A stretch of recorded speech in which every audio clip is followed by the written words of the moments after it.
So, hi everyone. Let me just turn my video on. So, hope all of you are fine and best of your energy.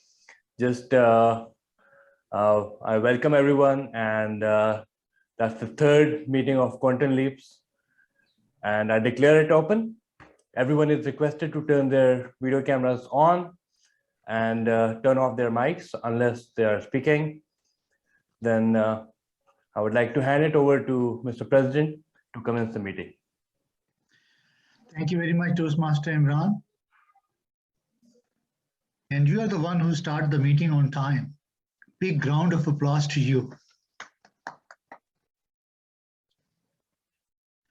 Well, Toastmasters, one of the main and important announcement to be made that our ever energetic 24/7 District Director Toastmaster Talabin, DTM, twice or thrice or whatsoever the number of time he's a DTM. So he kind enough and he submit our charter document, and hopefully during this week our club is officially chartered. And any guest comments, please? So for us, you are not a guest now, you're a member. DTM Surfraz. So you're muted. Yeah.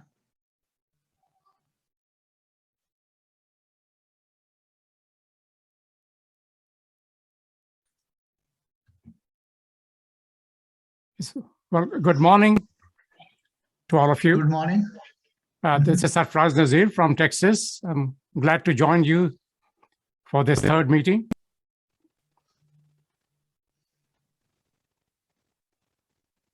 So I'm one of the guests. I'm not a member of this club, but I belong to a few other clubs within USA. And very excited about this club, new club, and very impressed with the agenda that has been produced for the previous two meetings and also tonight's meeting. So I look forward to the meeting this morning. Thank you very much. And DTM Surfraz, you are most welcome.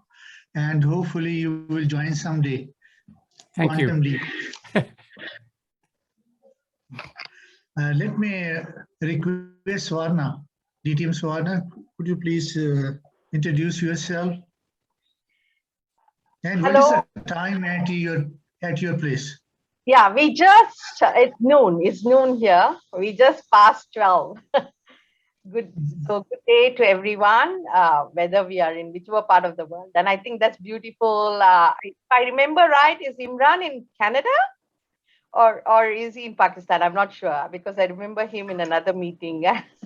But anyway, I'm Swarna. I'm from Singapore. So basically, Talaji and me are in another club together. And when he announced this, I thought it was a different idea. I'm not a geek, but I hope I enjoy the group of geeks here to learn from all of you. And Toastmasters is about learning, and expanding ourselves. So I'm happy to be here today. Thank you very much, and you are most welcome to be the Quantum Leap, part of the Quantum Leap, and it is part of District 122, means is belonging to Pakistan. May I request Toastmaster Sridhar, please? Unmute yourself first.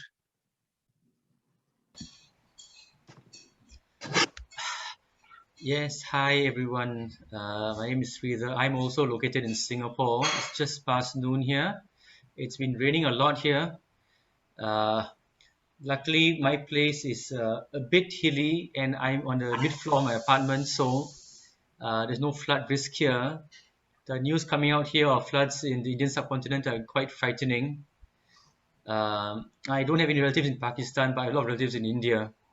So, and the way the floods are going there is quite shocking.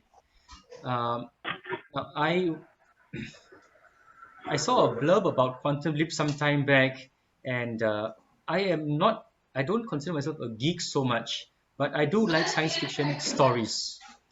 I mean, I started with Isaac Asimov, I, Robot, when I was small. Finished all his books.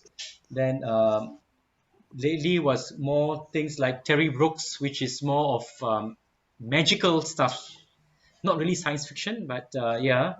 And then I read the Dune series, which is not really science fiction also, but it's also fictional. I like fiction stuff. So I thought this is something which it tickles my fancy. So I thought I'd like to listen in. Uh, Sorry to say I haven't joined as a member as yet, but hope to do so perhaps in the near future. So unfortunately, I wasn't able to meet either of the first two meetings. The timing was sort of difficult for me. So noon is a bit better for me here in Singapore. So I hope to learn a lot from the meeting and to be part of future meetings as well. Thank you for letting me join you. Thank you very much, Toastmaster Sridhar. The beauty of the Toastmaster, regardless you are a member of any club or not, once you are a member of one club, you are a member of the entire fraternity of the entire globe. So let's move to the next short introduction from TM Imran Chaudhary.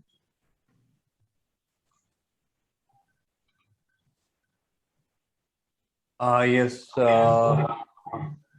I'm sorry, do I need to introduce myself or do I need to take charge for the word of for the no, the word of the day, Toastmaster of the day will call you.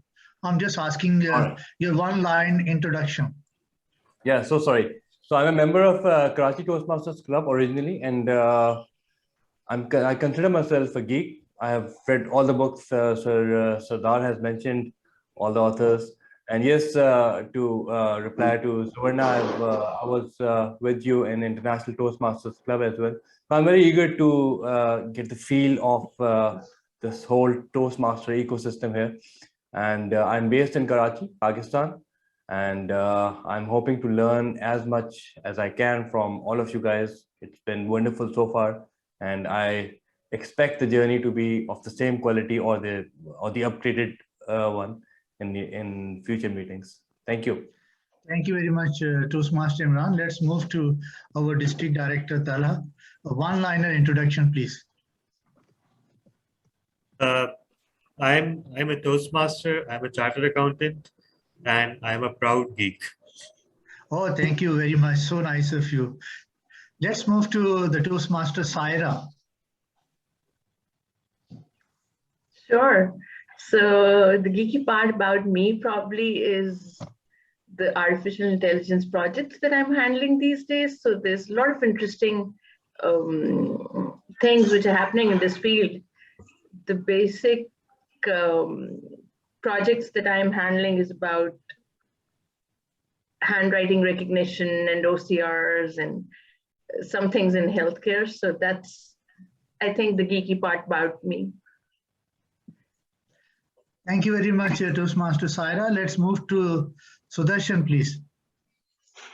Good morning, everyone. And first of all, apologies for joining a bit late. As I told our Geek of the Week, I was firing up a creaky old computer. Sometimes when good devices get taken away by your kids, you're left with something that is coming from ancient times. It took me a while to get here, but as the Urdu saying goes, Der aaye durust hai. So I'm here. And I look forward to being a part of this magnificent journey. Let's geek out together and figure out what this meeting holds for all of us. Thank you very much, DTM Sudarshan. And let's move to Toastmaster Umar.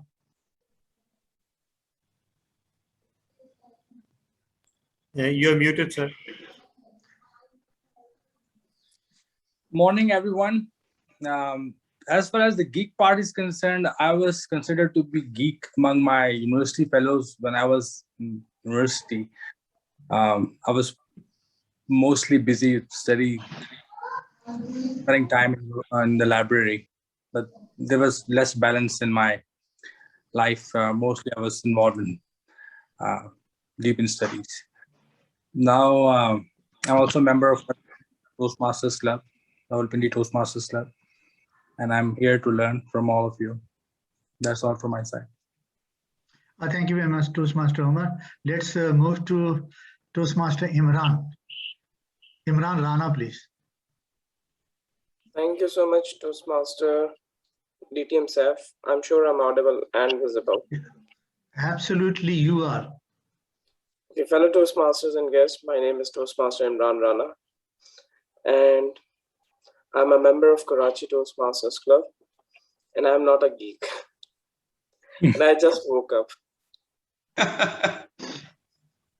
Thank you very much, Toastmaster Imran Rana. Let's move to Usama Ali.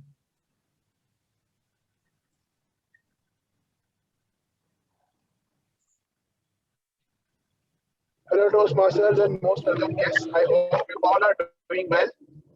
Right now, I am driving as well, and I am talking with you guys as well. I have been a part of Lahore Toastmasters Club, and it's my second meeting at this Quantum Leap Toastmasters Club. And all the members are very smart and very intelligent. And I am every time learning new things from all of you. That's it from my side. I'm not a geek as well. Thank you very much, Toastmaster Usama. Let's move to Toastmaster Rahma. Hello, everyone. I think I am somewhat of a geek. I don't consider myself a geek, but when I talk to my family, they always tell me that they don't get me and that they don't understand the ways that I think about society or the reasoning that I use. That's how I realize that maybe I might be a little bit of a geek.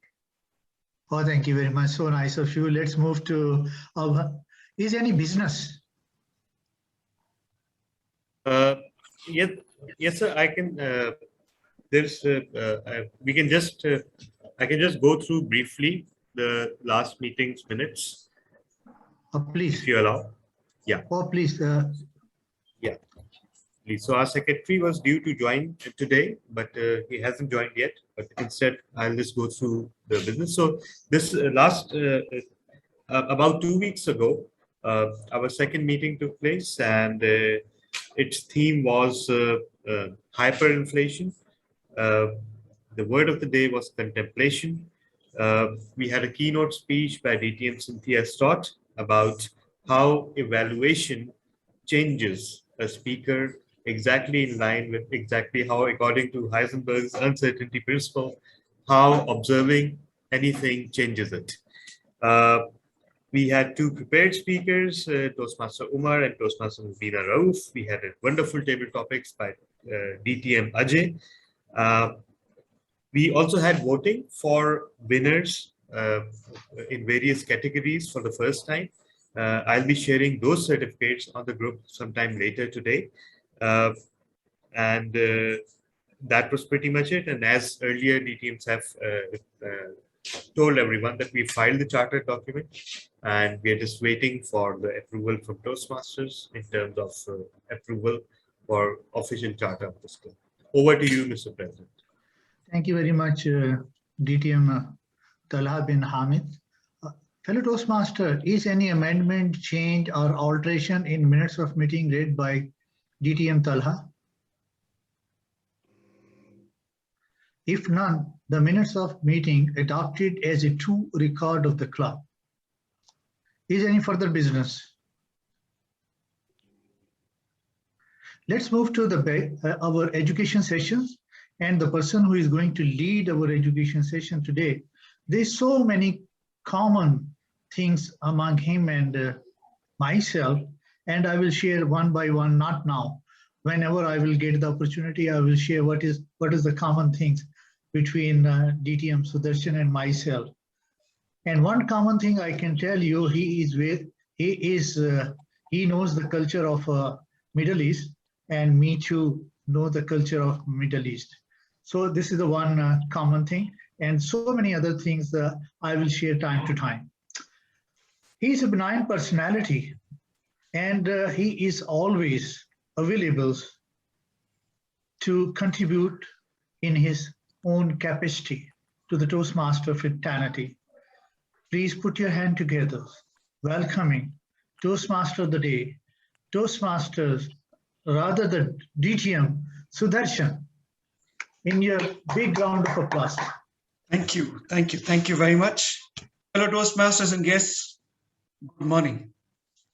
Good morning. I am not talking, but I will be talking about if there was ever a king of geeks, if there was a title to be given, if there was a crown to be worn, this gentleman that we will be talking about and exploring his life of will easily walk away, in my opinion, with this title called the King of Geeks.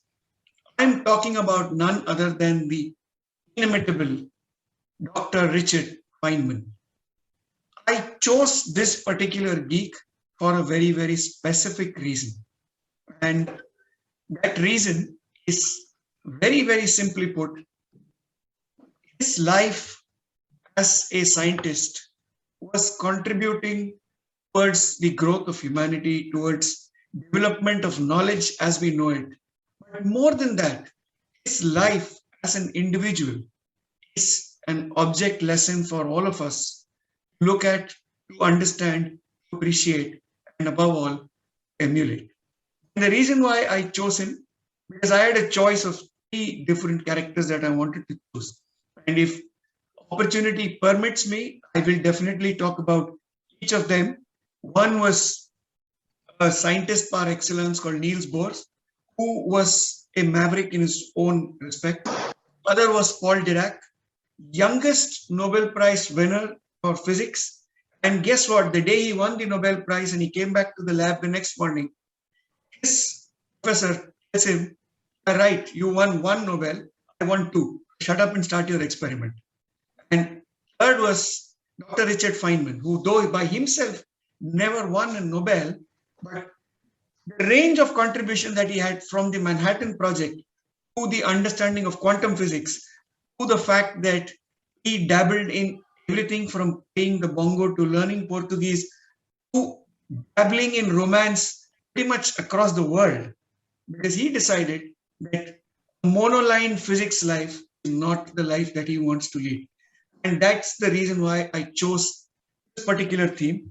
He's written this particular book. Not sure how many of you can see because of my blurred background. This book's title is Surely You're Joking, Mr. Feynman. I picked up this book at a railway station about 24 years ago. And this is something that I go back to at every point in time in my life where I feel I've hit a brick wall, I've probably reached the peak of my incompetence, and I don't know what's next that I'm going to do. And that's when I look at this book. Just to give you an anecdote, Dr. Richard Feynman, at one point in time in life, was feeling extremely low. His research was not really exciting him. His colleagues were not enthralling him, and he was bored out of his wits. What does he do? He decides to travel to Brazil. Before traveling to Brazil, our man decides, I will not travel if I can't speak the language. So in a span of about 45 days, he crams in the entire knowledge of Portuguese and Brazilian culture into his head. He goes and spends 6 months there. And people in that country are shocked and amazed to realize that this is a person who's coming to our country for the first time, but has come early prepared. And this was what he was.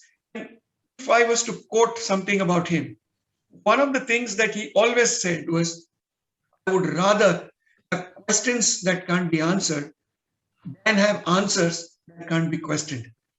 The man was a mix of paradox, mix of contradictions, mix of knowledge and a quest to learn. At every point in time, he was questioning his own knowledge and that of each and every one of us. And guess what? In that process, he not only evolved his knowledge, but ensured that humanity by itself understood physics and quantum physics in specific a little better than what they started off with. In Toastmasters, exactly the same. We all come into this forum, and if I have to quote our Geek of the Week, he posted on Facebook a few days back saying, it's not about anything else other than your last speech on which you are counted. I'm paraphrasing what he posted, but that is exactly the spirit of what Toastmastering is. We are just as good as our last role, our our last task, our last speech, whatever that we may do. But even if we fall flat on our faces, this is where you learn, you unlearn, and you relearn. And Dr. Richard Feynman stood for this particular paradigm all through his life. That's the reason why I chose this character as our fulcrum for today's meeting. Because as Archimedes said, give me a lever long enough and a place to stand and I can move the earth. Richard Feynman almost did that. Whether it was dropping that atomic bomb or whether it was dropping those knowledge bombs on the field of physics, he shook the world in his own way. And let's, as Toastmasters, try to do exactly that in today's meeting. I was introduced by BTM Saif by saying we have things in common. Guess what? We have a lot more in common. And both of us, including all of us here, are on that quest in our own little ways to create earthquakes, to move this earth and make sure we are better people than what we came into this meeting with. So with that spirit, let's carry on. Let's take a quick look at today's agenda. Our agenda is packed. We have, as usual, for Quantum Leap Toastmasters, a meeting that is power-packed. Doesn't matter how many people are in the meeting, what matters is the quality of the meeting.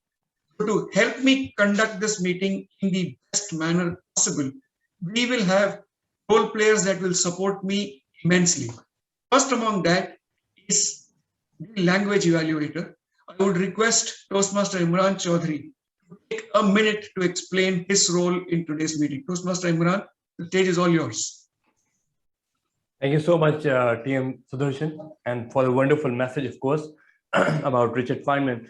So my role today is language evaluator, and my responsibility is to pay close attention to all the speakers, listening carefully to their language usage. I'll take note of any improper language, as well as an outstanding words, quotes, saying, or thoughts. As a language evaluator, it is my duty to introduce the word of the day. And the word of the day, keeping in line with the keynote speaker's title, and it's relatively easier to use, it's anguish.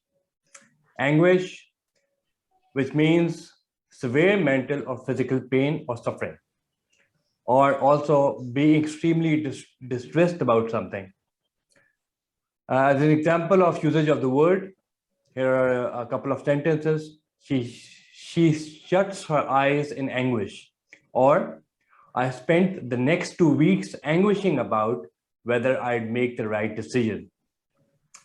Each speaker is encouraged to use the word of the day. I'll also paste it in the chat in this meeting. And I will give the language evaluators report when called upon during the meeting, and also report on the usage of word of the day. Thank you so much. Back to you, TM Sudarshan. Thank you very much, Toastmaster Imran. Word of the day is anguish. Let's ensure that none of us feels any anguish by the time this meeting ends, and enjoy the journey going forward. Next up, we are in a beautiful space, but when space is connected with time, we create a continuum.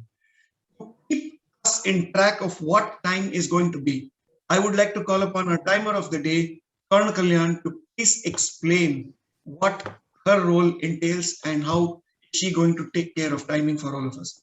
Toastmaster Kalyan. Thank you very much, Toastmaster of the Day. I'm going to explain the timing sequence based on the segment that we are going to go through. And I will have, let me show you the screens that I'm going to be using. I have a green light, yellow, and a red screen. And if the time is up, I also have something which says time's up. Okay. And if I cannot hear you or cannot see you, these are the screens that I will be using in case we find that we are missing you. Yeah. And most of the time I'm going to have this screen on so that all of you know that I'm the timer here. And this is what you need to pin when you do your timing. And upon call, when at the end of the session, when I'm called upon, I will give my timer report and announce the speakers' names and the time taken. After the meeting, of course, I will conclude it with the final timer. Thank you so much. Thank you very much, DTM Swan Kalyan. It was done beautifully. Ladies and gentlemen, next up is another role player that's going to be vital importance to all of us, because when we speak the language, we inadvertently keep using tremendous number of fillers, just like I did a second ago. To do honors on this particular role, I would like to call upon Toastmaster Hama to explain her role as the R counter for today's meeting. Toastmaster Hama, could you please explain your role to us? Yes. So as R counter, I will be looking out for R's, any fillers that we use in between.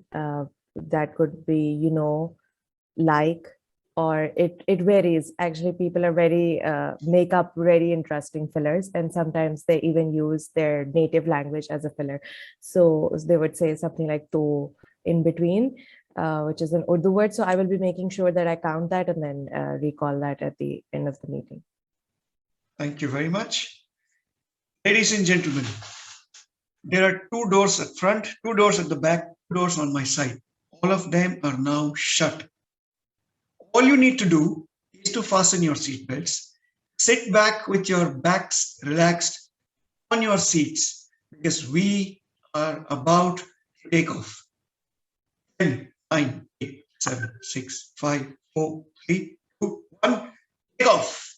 The meeting is now begun, and the meeting takes off with a keynote speech. But before the keynote speaker comes on stage, I'm going to give the stage up to somebody that has not just a direct connection with the topic, but a connection with keynote speaker. Let Geek of the Week come and take the stage and storm the stage with his geekiness and, of course, the introduction of our keynote speaker. Toastmaster Talha, the stage is all yours.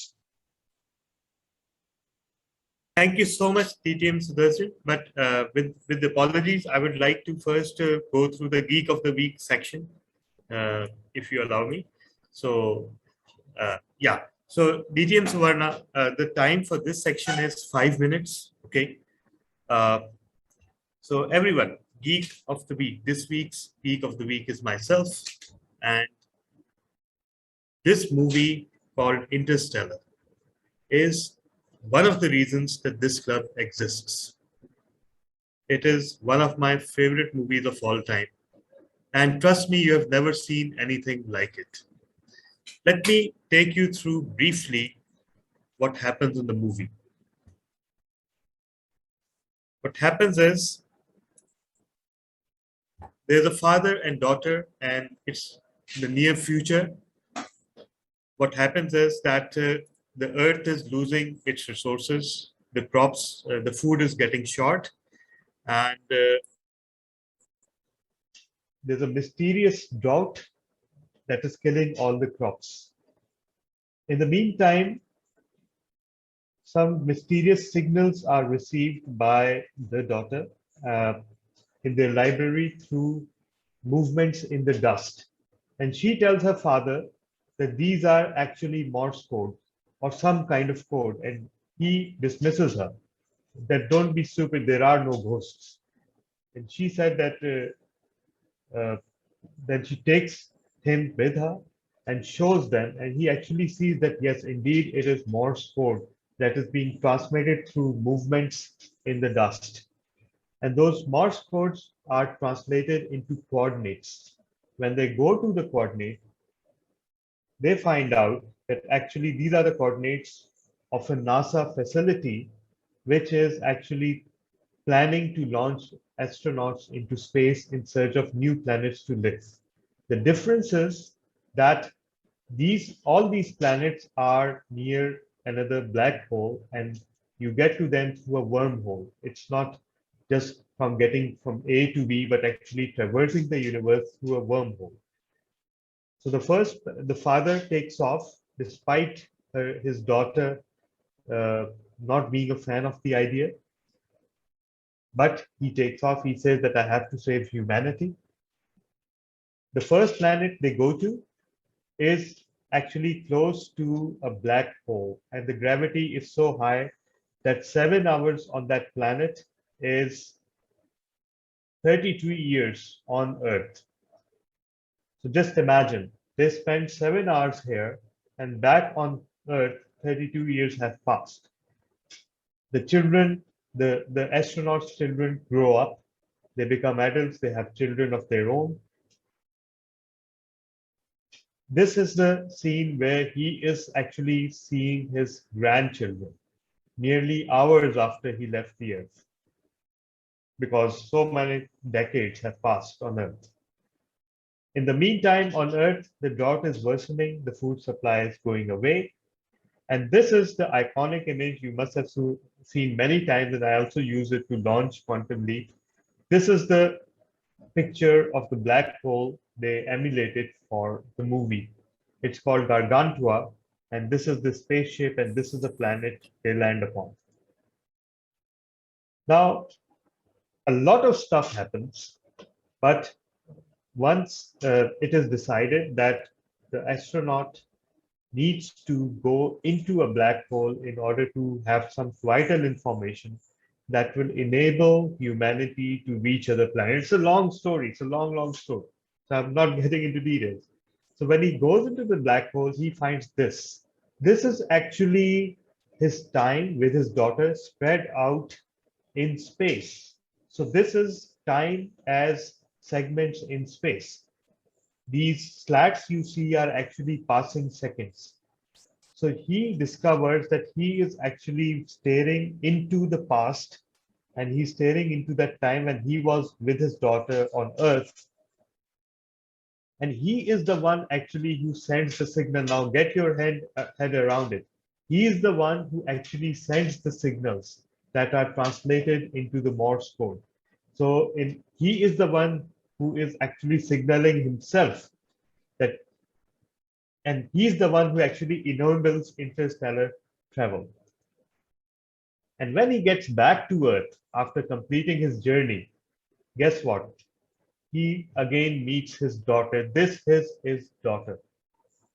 He broadly looks the same, but his daughter has aged. She has children and grandchildren, and she has lived a rich and full life.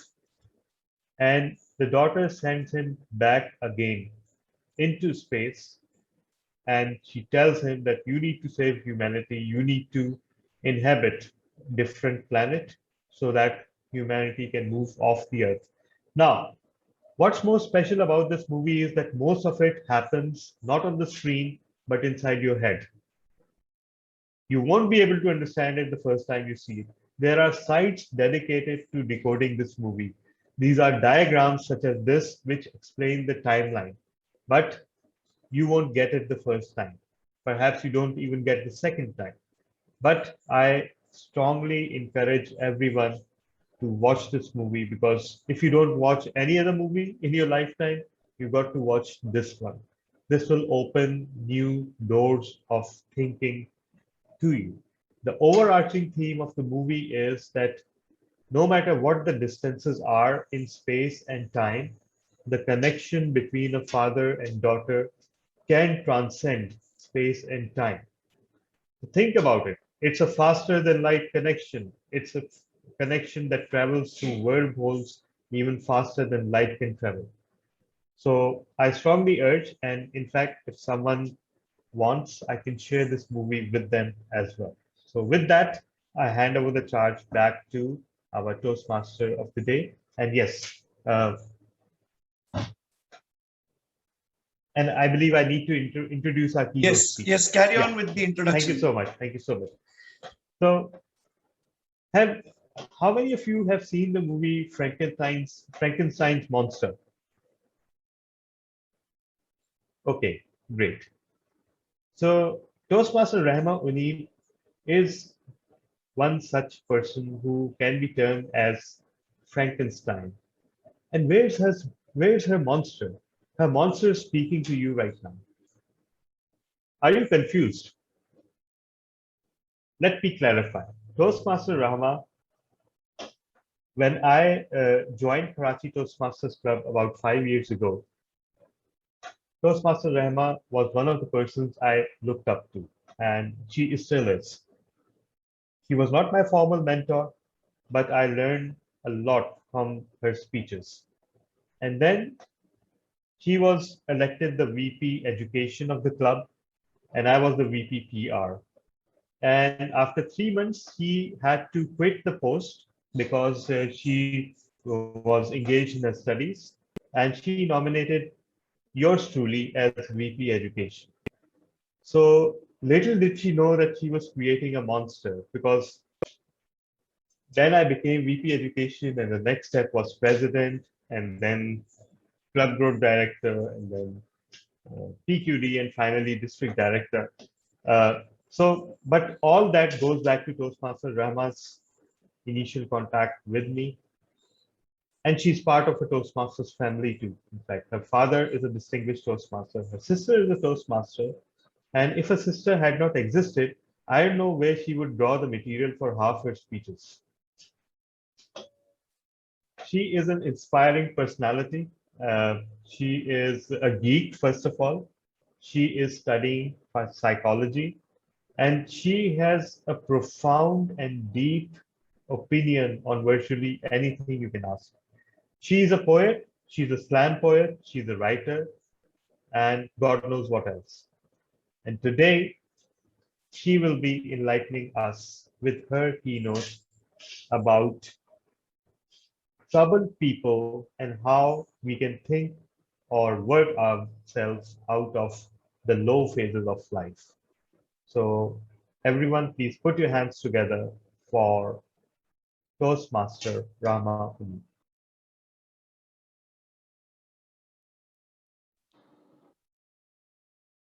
Fellow Toastmasters and guests. You're muted. A few years ago. Can you hear me? Please go ahead. Yeah, we can hear you fine, I think. Great. Toastmaster Rama, we can't hear you. No, TM Tala, I think we can hear her. She's audible, TM Tala. Yeah. She's very clearly audible. I think there's some. Can anyone confirm? Is Toastmaster Rama audible? Yes, she we is. can hear her clear. It seems like Toastmaster Talha needs to remove her cotton bud from her ear, from his ears. So, I don't think you are. can you tell me what's the time? Toastmaster Imran, can you hear Toastmaster Rama? Should I say something? Oh, okay. Then Okay, yes, great. something Yeah, wrong with we my can hear her. Yeah. Okay, fellow Toastmasters and guests. A few years ago, I found myself in a space where depression and anxiety was swallowing me whole. If I looked into my future, it was a blank canvas. If I looked into my past, it was like quicksand sucking me in. And if I looked into my present, it was chaos. The story of how I overcame that and am standing before you is painful as much as it is inspiring. And before now, I haven't really been courageous enough to talk about it. It has taken me quite a long time to open up about it. And the reason for that is because there is so much shame and so much stigma when we talk about mental health and mental illnesses. In the 21st century, this is something we need to leave behind. If you know someone who is suffering from a mental health issue, or if you are that person who has a mental health issue, it is not the time to sit behind and to sit in silence and to hide and suffer silently. Because that's what depression and anxiety and all mental illnesses thrive on. We stay silent while we're enduring pain. We stay silent while we've endured the pain, and no one talks about it, and no one encourages us to talk about it. And so everyone develops this circle of silence, and everyone who is around us might have actually gone through something very similar, but we just don't know how to open up about it.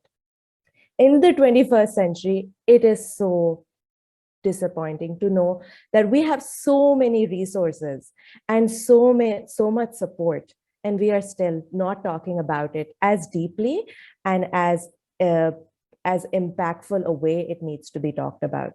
So today I am here to break the silence, to own up to my story, to own up to my experiences, to tell you a little bit of what I've seen in my experience and practice, and to tell you how you can make a better difference in terms of your moods, in terms of the mental health conditions that you might experience, and so on and so forth.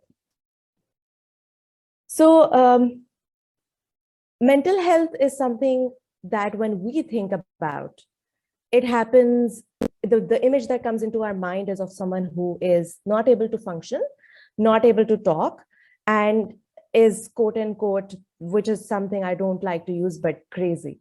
And that's a word that I've actually seen people use. You know, I was on the train, traveling by train after quite a long time. And there was this uncle sitting right next to me. And he was saying, you know, he asked me what I was doing. I told him I was about to be a psychologist. And he said to me that, you know, my wife, she's psycho.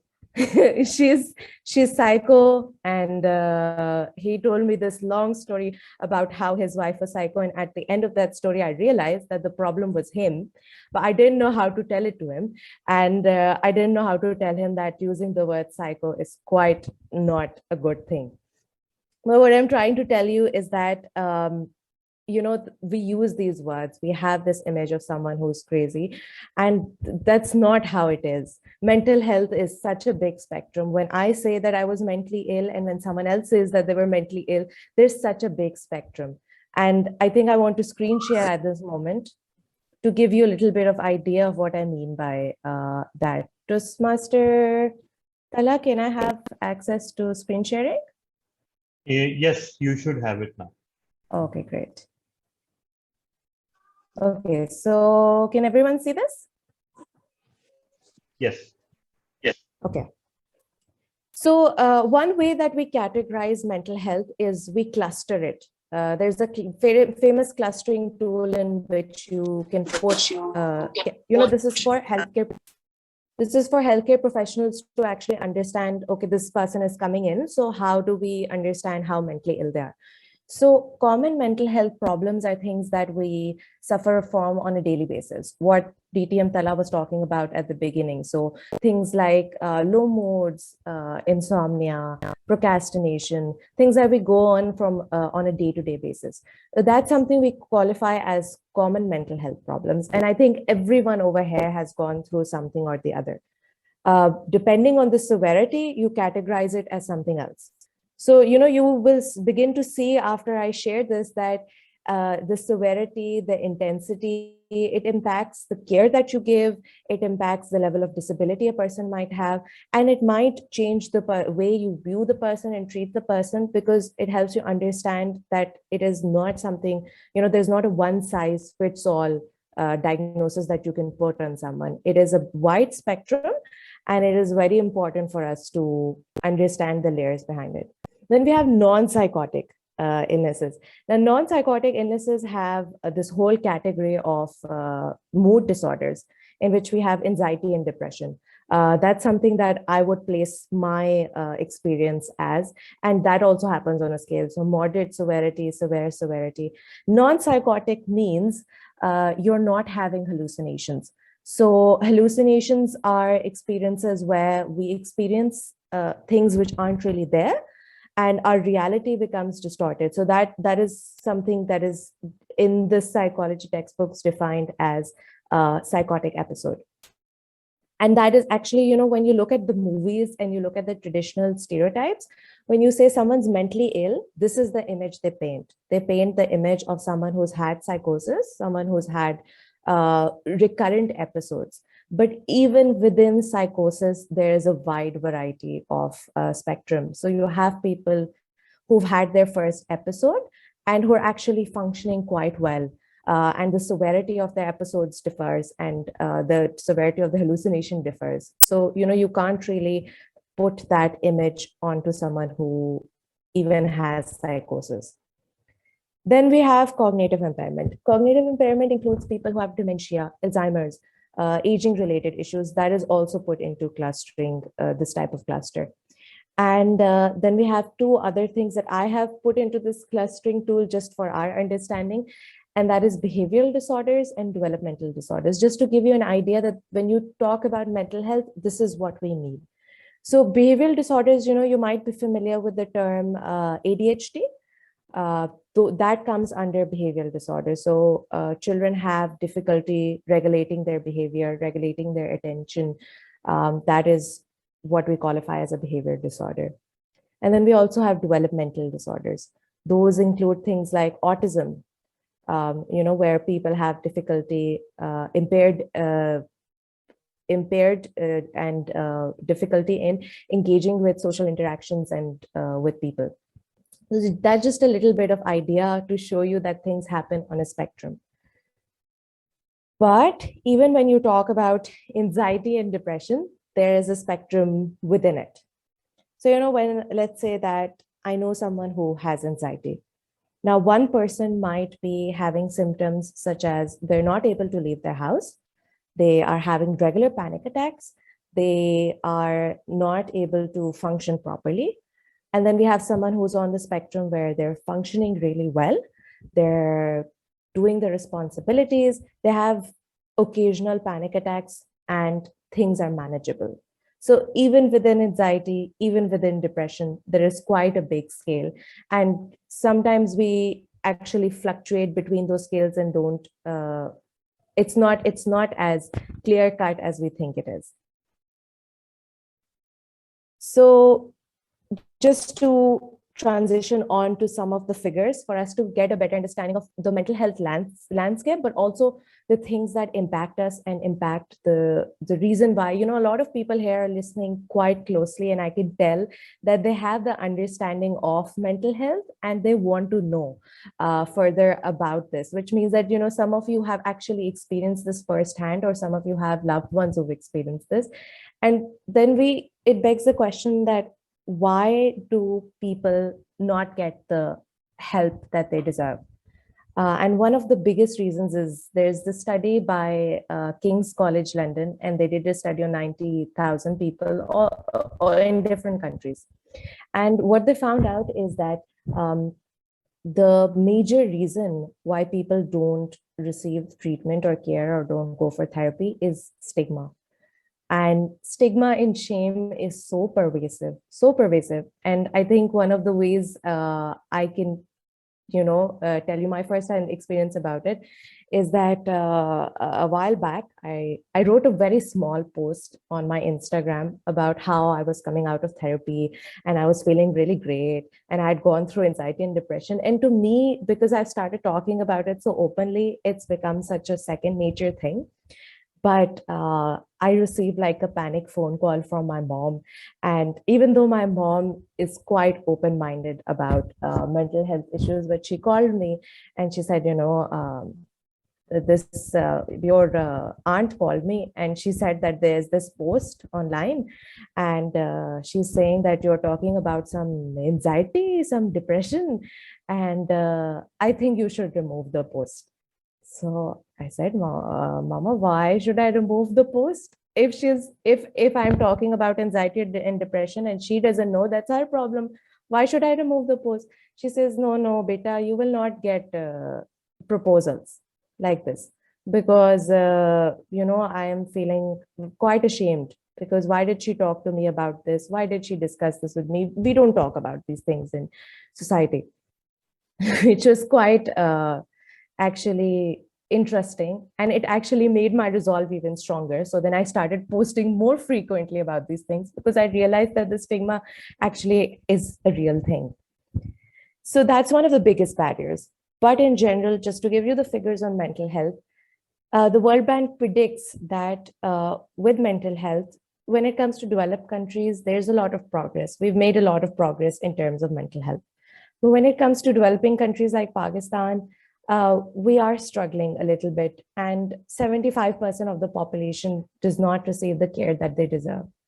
And if they receive the care, they might actually even be cured. A lot of the mental health illnesses like depression and anxiety actually can be cured to a great extent, depending on the severity. And if you actually give the right treatment at the right time, you can actually cure it or treat it in a manner which is which helps you, stops the symptoms from coming back or stops the relapse from coming back. And yet people don't realize that and don't give or get the cure or the care. There are some illnesses, however, which are lifelong chronic conditions, just like with, physical conditions. And those are things that people do live with for the rest of their lives. However, even then, the way they manage those symptoms and the way the people around them, mental illnesses don't only impact the person, they impact the whole cosmos. They impact the whole cosmos and the whole ecosystem that is around them. And these people sometimes end up being abused, sometimes end up being abusive, and it's quite something. It's something we need to be really careful about. And so if that's happening, we can give that person the cure that they deserve, and without stigmatizing them, and we can help the people around them, but we don't actually take that step. Another study, which is quite a recent study, found that about 920 million people suffer from mental illnesses. And what they find is that when it comes to developing countries, I talk about developing countries because that's where I'm from, and that's the area that I can relate to. What they found is that gendered impacts, basically issues that women face in their daily life, domestic issues, and so on and so forth, have a significant impact on women's depression. And so that is something that is that people are going through. And off the top of my head, if you ask right now worldwide whether depression, anxiety, OCD, psychosis is the top mental illness, right now the top mental illness is depression. So quite a number of people are going through depression, and then comes anxiety, and then we have other mental illnesses. So that was just a little bit of the figures that I wanted to give to you. And we've talked about why people don't get care. We've talked about stigma, we've talked about shame. But even within stigma, there are categories. So you have the category of self-stigma, public stigma, institutional stigma. If someone says, let's say, publicly tells you that, okay, views you a certain way, perceives you a certain way, that means that that is public stigma. If you start stigmatizing yourself and say, oh, I have depression, so I cannot go to this gathering, or you start labeling yourself, that is a form of self-stigma. And that's something that a lot of us engage in, and a lot of us end up actually internalizing the stigma that we see around us and harming ourselves in much more ways than other people do. And then institutional stigma is ways that, let's say within the law, if someone is not, if the law is not making sure that mentally ill people are being taken care of, that is a type of institutional stigma. So we've looked at what the issue is, we've looked at what stops us from getting help. And then the next question is, what is something that can actually help us? So there are a number of things that I have tried personally, and also that I am using with people, because at the moment I did my bachelor's and then I'm furthering my education as a psychologist. And at the moment I'm coaching people because legally I cannot work as a counselor at the moment. So when I'm coaching and when I'm looking at people, these are tools that I've used in my life, and these are tools that I then really studied in depth, and so I use on people. So some of the tools that have been really effective have been hypnosis. I'm just naming a few. Journaling and therapy. Also medication. I would like to talk about that because there is a lot of stigma, but I think the one thing that I would address before that is therapy. So therapy is something that is considered I think I would consider it as the first option when someone is mentally ill. However, what tends to happen in our society is that no one actually takes mental health seriously. So a person keeps getting progressively worse and worse. Let's say they're on the lower end of the spectrum, they have common mental health issues, they don't get treated, then they turn into issues which are a bit more severe. So they have anxiety, depression, and then that doesn't get treated. And eventually when they come to the psychiatric ward, they're actually not very well at all. At that point, if you give them therapy, they're not in the state to receive therapy. They're not functional. And you need to give them medication at that point. But the thing is that why do we let people get to that point? You know, when we have something which can actually help normal people like you and me unpack our feelings, our moods, our thoughts, our behaviors, our patterns, things that can help us function better, why don't we actually access those things? You know, Toastmasters is something we see value in. So all of us here are sitting and listening to each other. And sometimes it's not very comfortable, you know, looking at a screen in front of us, but we gain some value out of it. But there's so much stigma around therapy. And therapy for me is such a normal thing that I keep trying to tell people around me that, you know, go for therapy, go for therapy. However, there's so much barriers when it comes to therapy. So people will say things like, I'm not crazy, so I'm not going to therapy. But then in response to that, I would say that first of all, crazy is not a word I use. And second of all, even if that is a word I would use, that's not one of the reasons why you would go for therapy. And then the other thing is that, oh, therapy is just talking. You know, so I can talk to my family, I can talk to my friends, you know, why should I go for therapy? And this is also another misconception because talking and therapy are different. Therapy is a treatment plan.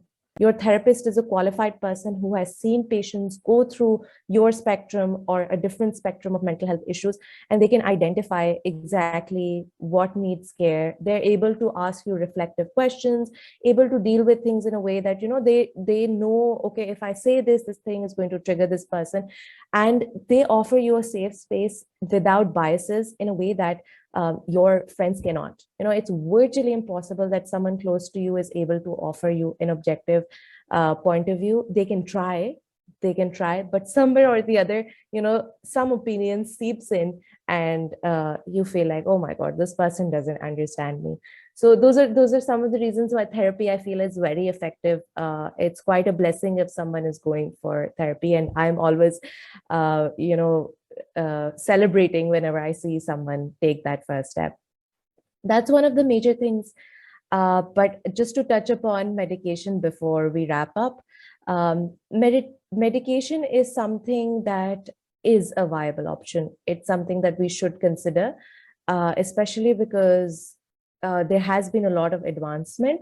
However, there is still a lot of stigma attached because there are side effects and there is a lot that goes into finding the right medication.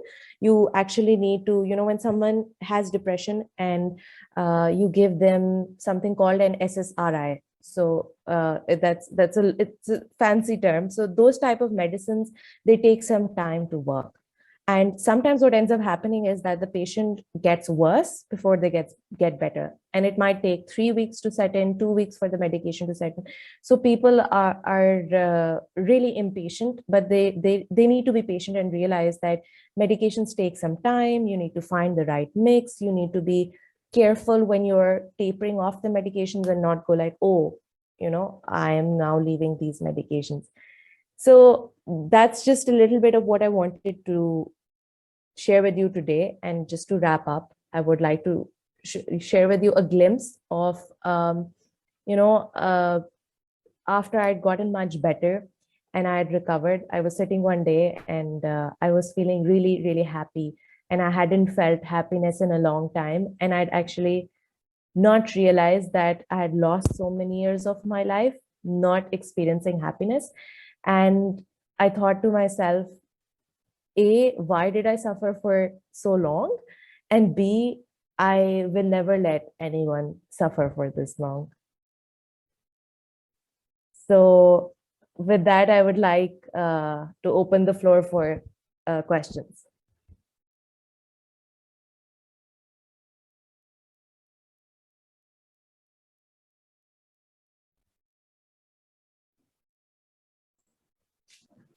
So anyone? Yes, Yeah. may I ask a question? Please go ahead. Yes. Toastmaster Rahma, you were talking about therapy and going to a counselor or a psychiatrist.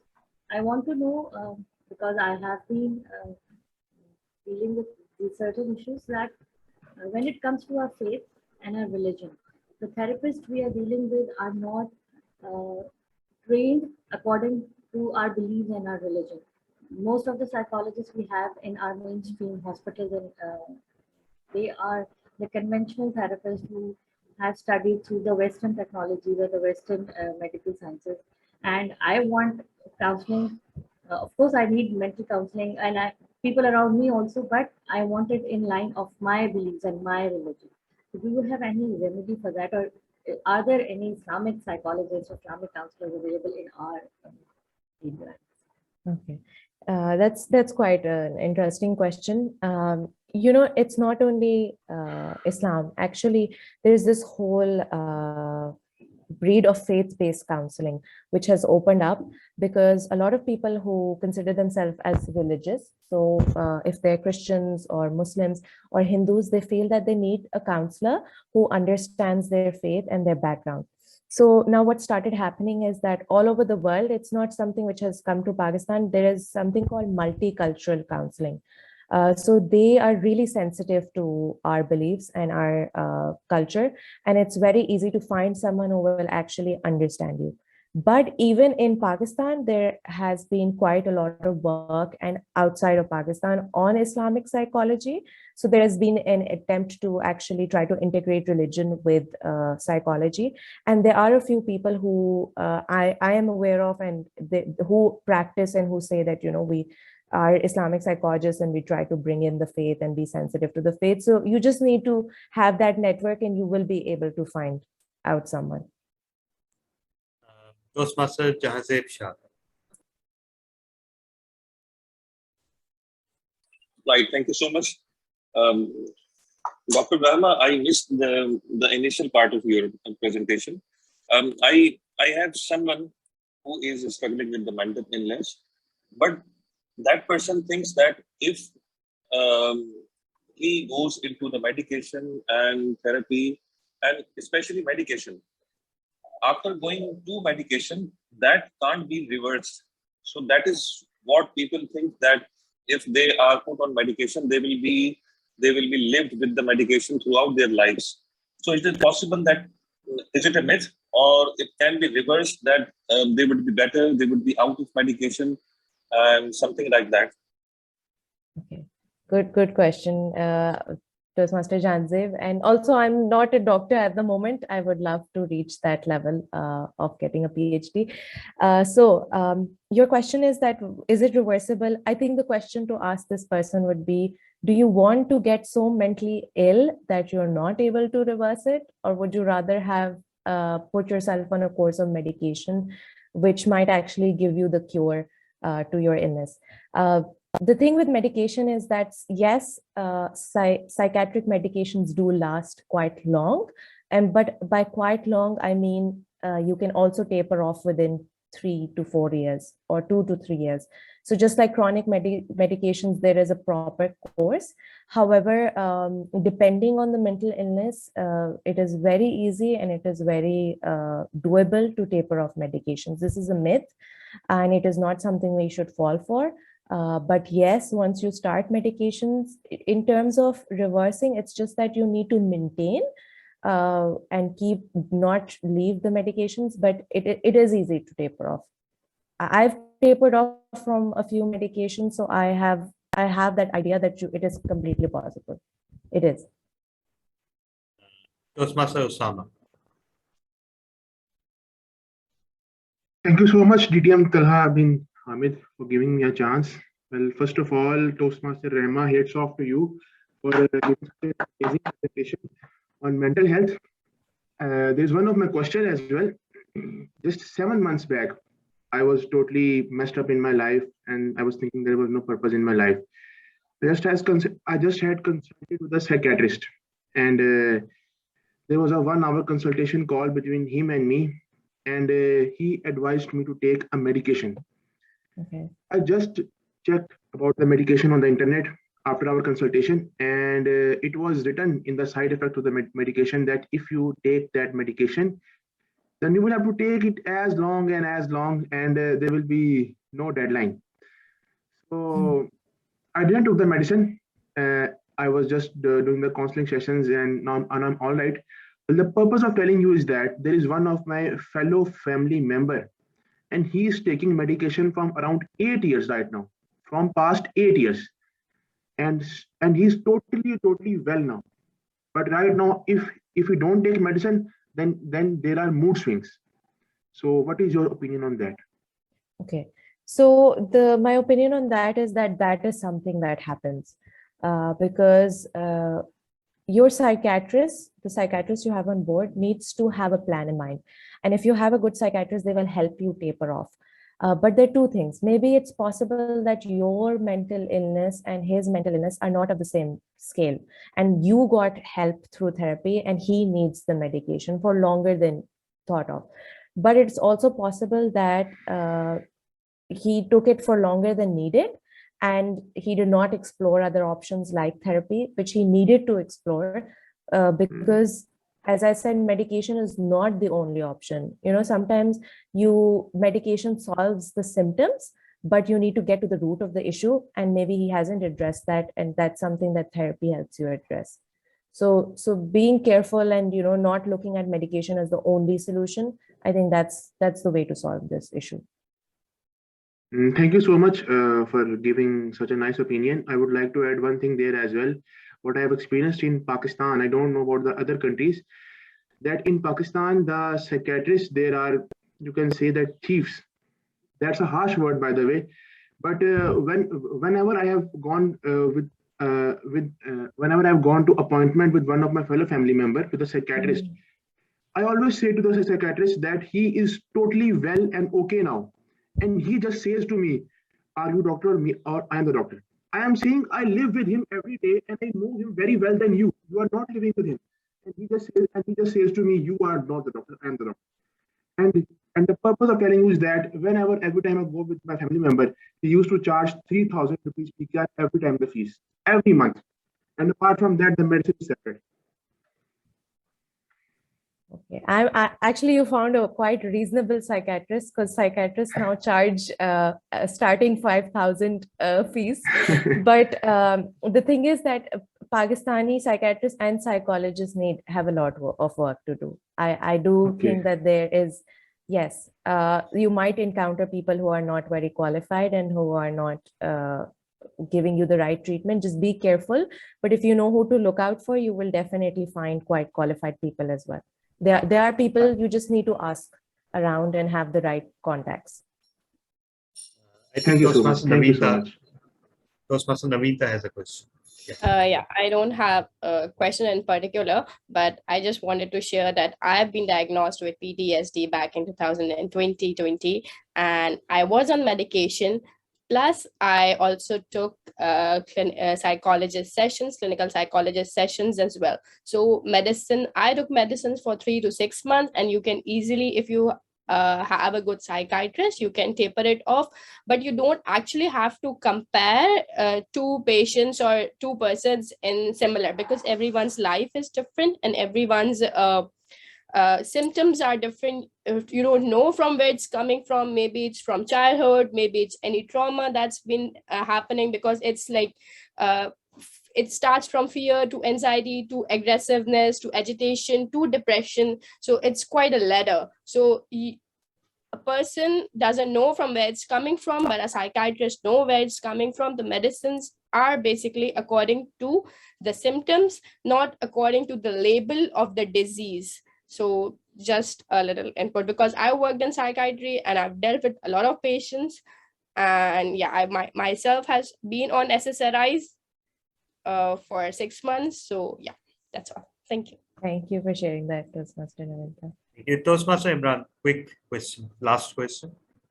Okay, thank you so much, Toastmaster Rama, for such a wonderful keynote speech. A very quick, brief question. If a person is going through a panic situation, panic attacks, so yes, what therapy would you request? Okay. So there are two things to that. You have short-term solutions, so things that will stop the panic attack in the moment. And then you have solutions which are long-term. So short-term solutions would include breathing, you need to have search up breathing techniques, which will really help you stop a panic attack from happening. And then being mindful. So there are a few techniques which help you stay in the present moment. So you are able to get out of your head and get out of the physiological symptoms and stay in the present moment. But then long-term solutions are, first of all, the panic attacks are happening because there is an underlying issue.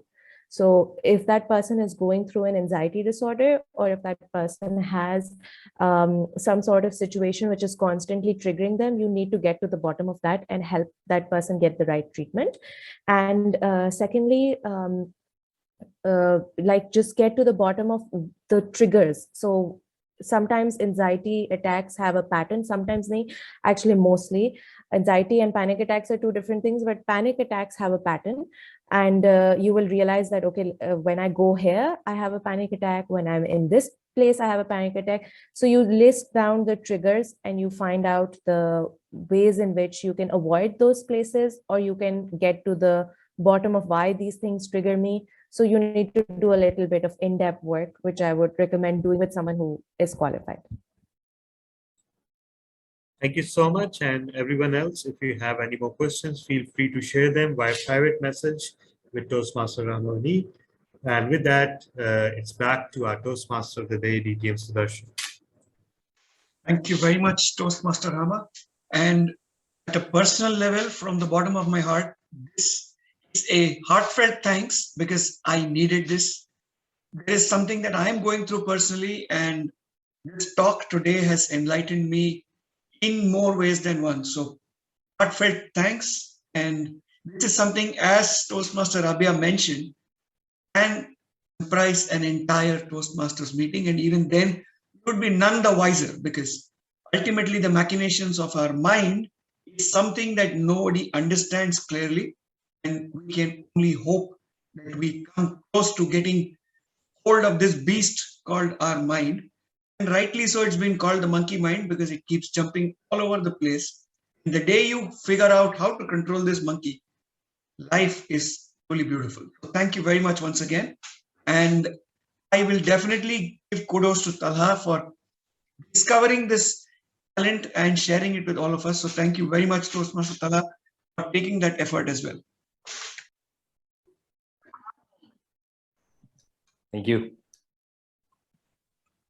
Fabulous. So let's give it just another minute and then let's get going, because I think most of us are back in the room.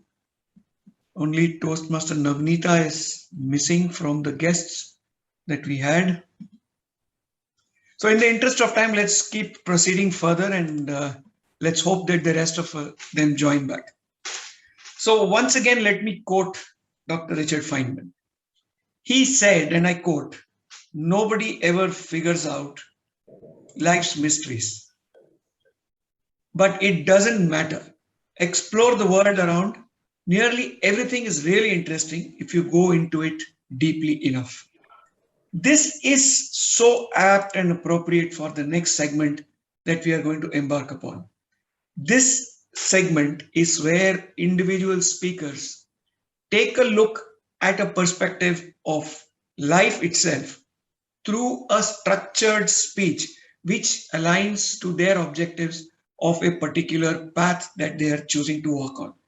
Why is this so important? It is important because it gives people two opportunities. An opportunity, one, to delve into your own persona, to tell us all what is your interpretation of that particular objective. And the second is for us audience members to look at it as if you are admiring a diamond. Because when you admire a diamond, it depends on your perspective. From where you are standing, the diamond shines differently to where someone else is standing. And therefore, every speaker brings to the table his or her own version of a polished, well-cut diamond. It's up to us to take a position which is conducive enough for us to look, listen, and absorb that speech in such a manner that we all get enthralled by that luminescence that that particular diamond displays. So we have two speakers today, and the first among them is Toastmaster Khurram Sai Chishti.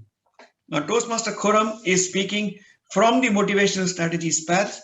I would request at this stage for his lead evaluator, DTM Talha bin Ahmed, to read out the specific objectives along with the title of the speech. DTM Talha, the stage is yours. Thank you so much, Toastmaster of the day, and most welcome everyone for that short break that you got. Today, Toastmaster Khurram will be giving his project, which is International Understanding Emotional Intelligence. That is from level 3 of his pathway, motivational strategies. And yes, motivational strategies. Toastmaster Khurram is a member of Lahore Toastmasters Club, but he is a resident of Bahrain, if I'm correct. And in a short time that I've known him with Quantum Leap, he has proven himself to be a beyond capable and imaginative speaker and a Toastmaster. So today, put your hands together for Toastmaster Khurram Saeed Chishti. Speech title is Dard-e-Dil. Dard-e-Dil, Toastmaster Khurram Saeed Chishti. And the translation for this title would be something close to heartache. So over to you, Toastmaster Khurram. Thank you, Toastmaster Talha. Am I audible and visible? Yes, you are. Okay, then let me start.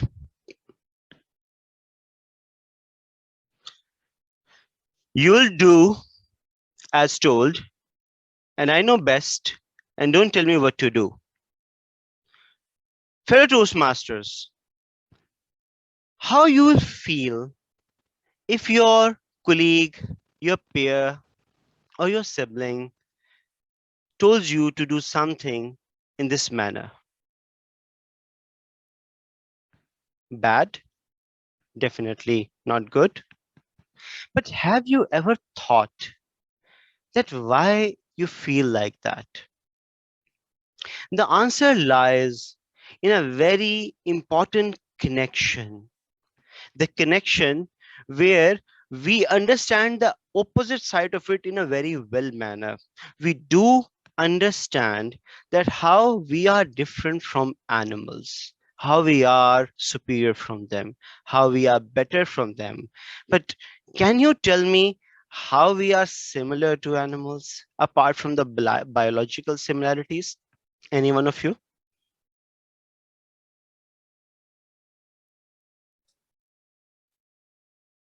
Do we know how we are similar to animals?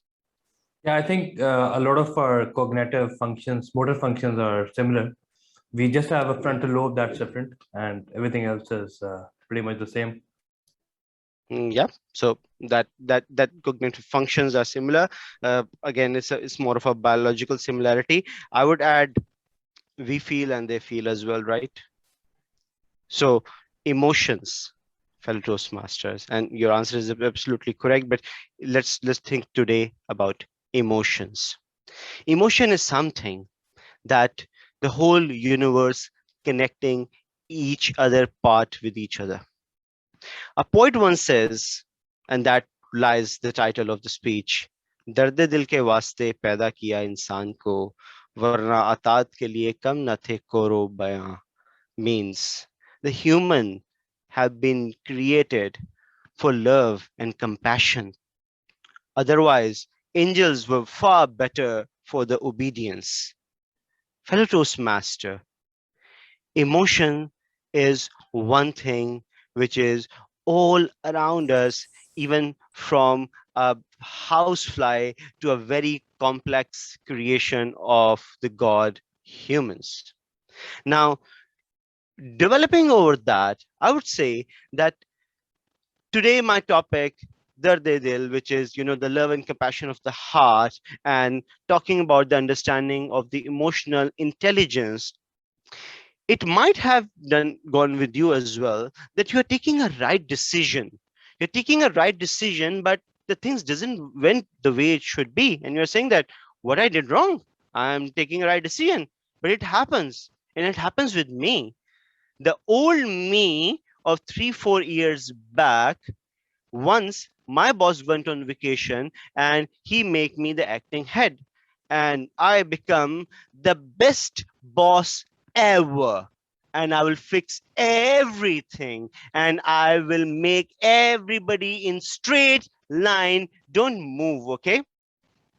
So once one machine was, having some issues, and we are having one conference meeting to resolve that, how to do it. And then the old me comes in and he says, Mr. X, please go and fix that. And Mr. X actually was a person who's experienced on that particular machine from last 15-20 years. And Mr. X told me, Khurram, don't worry, I'll manage it. Actually, he was my peer. But being me, the boss, no, please do as I told you and just do it. And then this guy responded that, Khurram, I know what I'm doing. Please. Now, what happened out of that? He didn't do it. Because my first power was a temporary. Secondly, the way I reach out to him was out of every emotion. I lose commitment, I lose respect. But then with my mentors, and also as a revival from the last 2 weeks of the project where I collected all my emotions and work over that, I learned that how to control your emotions. Emotion could be good and bad. It could be positive and negative, and you need to take out those negative emotions when you are taking such kind of decisions. And recently, another of my dotted line reportee told me, I will not do it something. And then the new me, talked with her that, okay, you don't want to do it. I understand that. I understand your frustration. Okay, but let's talk about that. Let's see that if you don't do it, what's good? If you don't do it, what's good? And what's the benefit for the company and for you? And believe me, till today, she's doing it every day.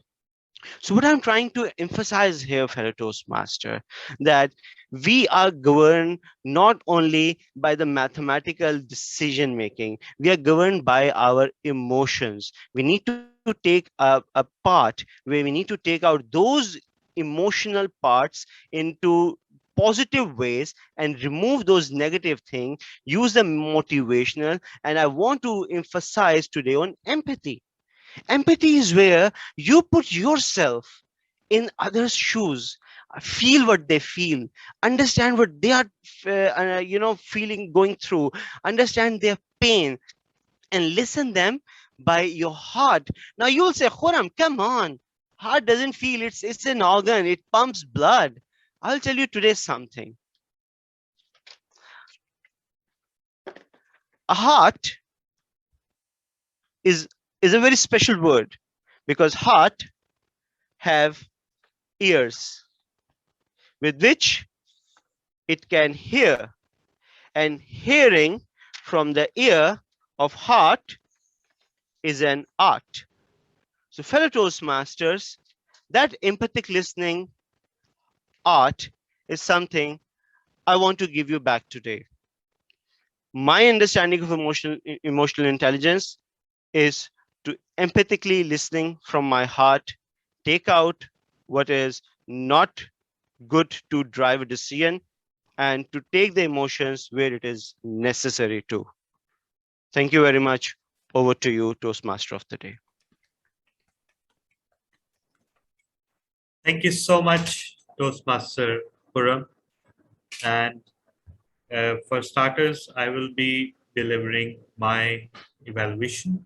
And after that, I will be inviting the round robin evaluators. So here is my evaluation.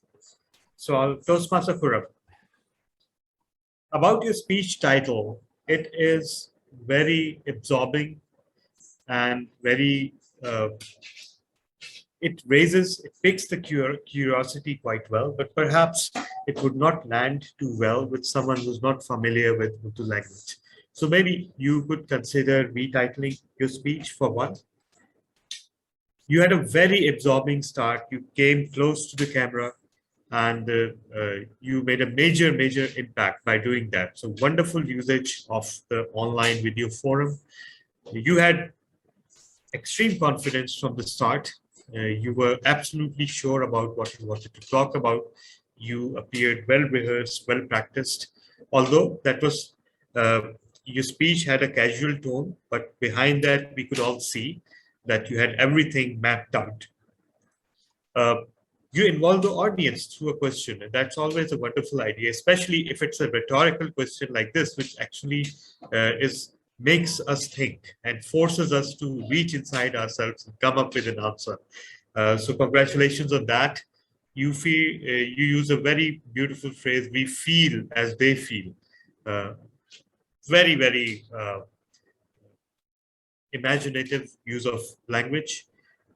You shared a wonderful piece of poetry, which was again tied to the theme of your speech, and you translated it. So wonderful job there too as well. You have a very pleasant voice, and you had a very pleasant cadence to your speeches, which is something that you should exploit even further, because only some people are blessed with that naturally pleasant cadence that makes it a pleasure to listen to them. You had wonderful eye contact. That's one more thing I noticed. You had absolutely fantastic eye contact and connection to the audience. And in the end, you also did that little thing with the heart and the spelling of art and linking art with it. So wonderful job there too as well. Overall, I believe you fulfilled the objectives of the project, although it did require you keeping a journal of your emotions, but I believe that you actually gave us an idea about your emotional journey and the journey of your emotions and their impact on others. So congratulations on that. Slight improvement areas. First of all, when you say my topic is, it takes us away from the speech. It gets us out of the speech and reminds us that we are watching a speech. So perhaps you want to avoid that. No need. We all know what your topic is. So no need to mention it yourself. If you've immersed the audience in your story, then these three words, my topic is, actually do away with that immersion. Secondly, you said what I'm trying to emphasize. So we're not here to watch you try. We're here to learn from you. So be a little more authoritative. And that's your challenge, really. Very little to recommend in your speech, except that be a little more authoritative in your phrases, because you have written a speech with full authority, so it should come across. And perhaps you could juggle around the structure a little bit. You could bring out that hard thing a little bit earlier. But other than that, overall, wonderful speech, and objectives of the project were wonderfully met. So that was it for my evaluation. Now I will ask for commendations. Our first commendation, and this will be for the timer's attention. It will be 1 minute each, the commendations and recommendations. You don't need to go through all the three phases. Just turn on the red light when 1 minute is over. So Toastmaster Umar Hassan, your 1 minute commendations for the speech. You're muted, sir.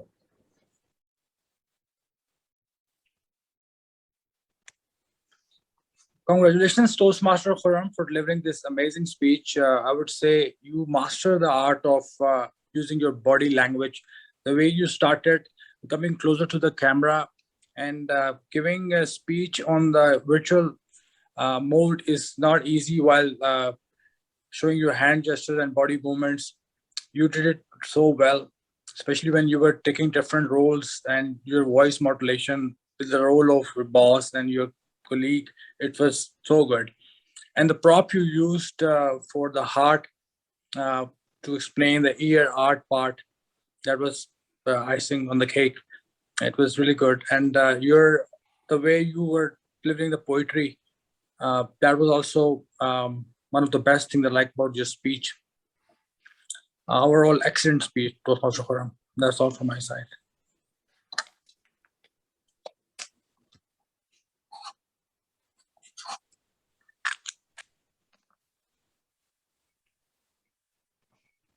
DTM Talha, you're muted. You're muted. Oh, thank you so much.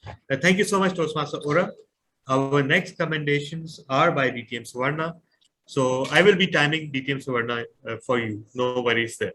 So you can go ahead, and for once, let us see your face. Thank you so much. Congratulations to Toastmaster Khurram. Fantastic speech, I should say.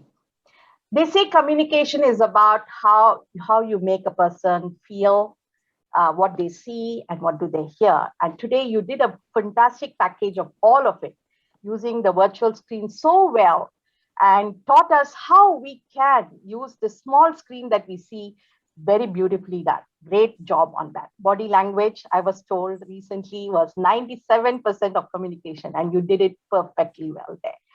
And now coming to what did I take away was that beautiful Urdu, I don't know if it's a poem or a quote, but very well told. And for me, with that translation, that because I don't know Urdu, but when you did the translation and said humans were created for love and compassion, and that was something that all of us would have this as a takeaway from your speech. So very well done, and thank you so much. Over to you, Toastmaster.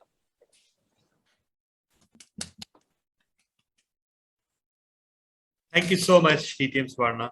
That was indeed beautiful. Next, we have two recommendations. The first recommendation will be Toastmaster Imran Rana. Over to you. Thank you so much, Toastmaster Talha. Fellow Toastmasters and guests, I would like to congratulate first the speaker. I would briefly go with my recommendation. First of all, that whenever you are delivering your speech on a virtual background, try to have a plain background just like I have, so that we don't move here and there, so that we can give our 100% attention to the speaker. Second thing is that I observed that most of the time your shoulders were stiff like that. And when you open up, they looks great and it shows a great confidence. But most of the time when I saw you were the gestures like that, so it looks a little odd, so that you can work upon that. Just release them so that you look more confident. And finally, there's no need to say thanks. We should be one who should thank you for delivering such a wonderful speech. Over to you. Thank you so much, Toastmaster Imran. Next, for recommendations, we have Toastmaster Jahanzeb Shah. Toastmaster Jahanzeb, over to you.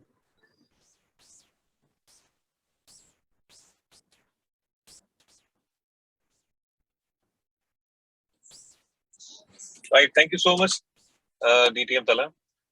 As far as recommendation is concerned, I have one recommendation for Toastmaster Khurram, that maybe his pitch was really good, but he should consider modulating the tone of his voice. So that would impact the audience more, and that would enhance the emotional aspects of his statements and the points he was mentioning. So that is my recommendation. So thank you, and over to you, DTM Tala. Thank you so much, Toastmaster Jahanzeb, and drive safely. I don't know why so many people are driving today, but okay. Now that our recommendations and commendations are complete, I'll invite our speaker, Toastmaster Khurram, for his 1-minute feedback or response to the commendation and recommendation.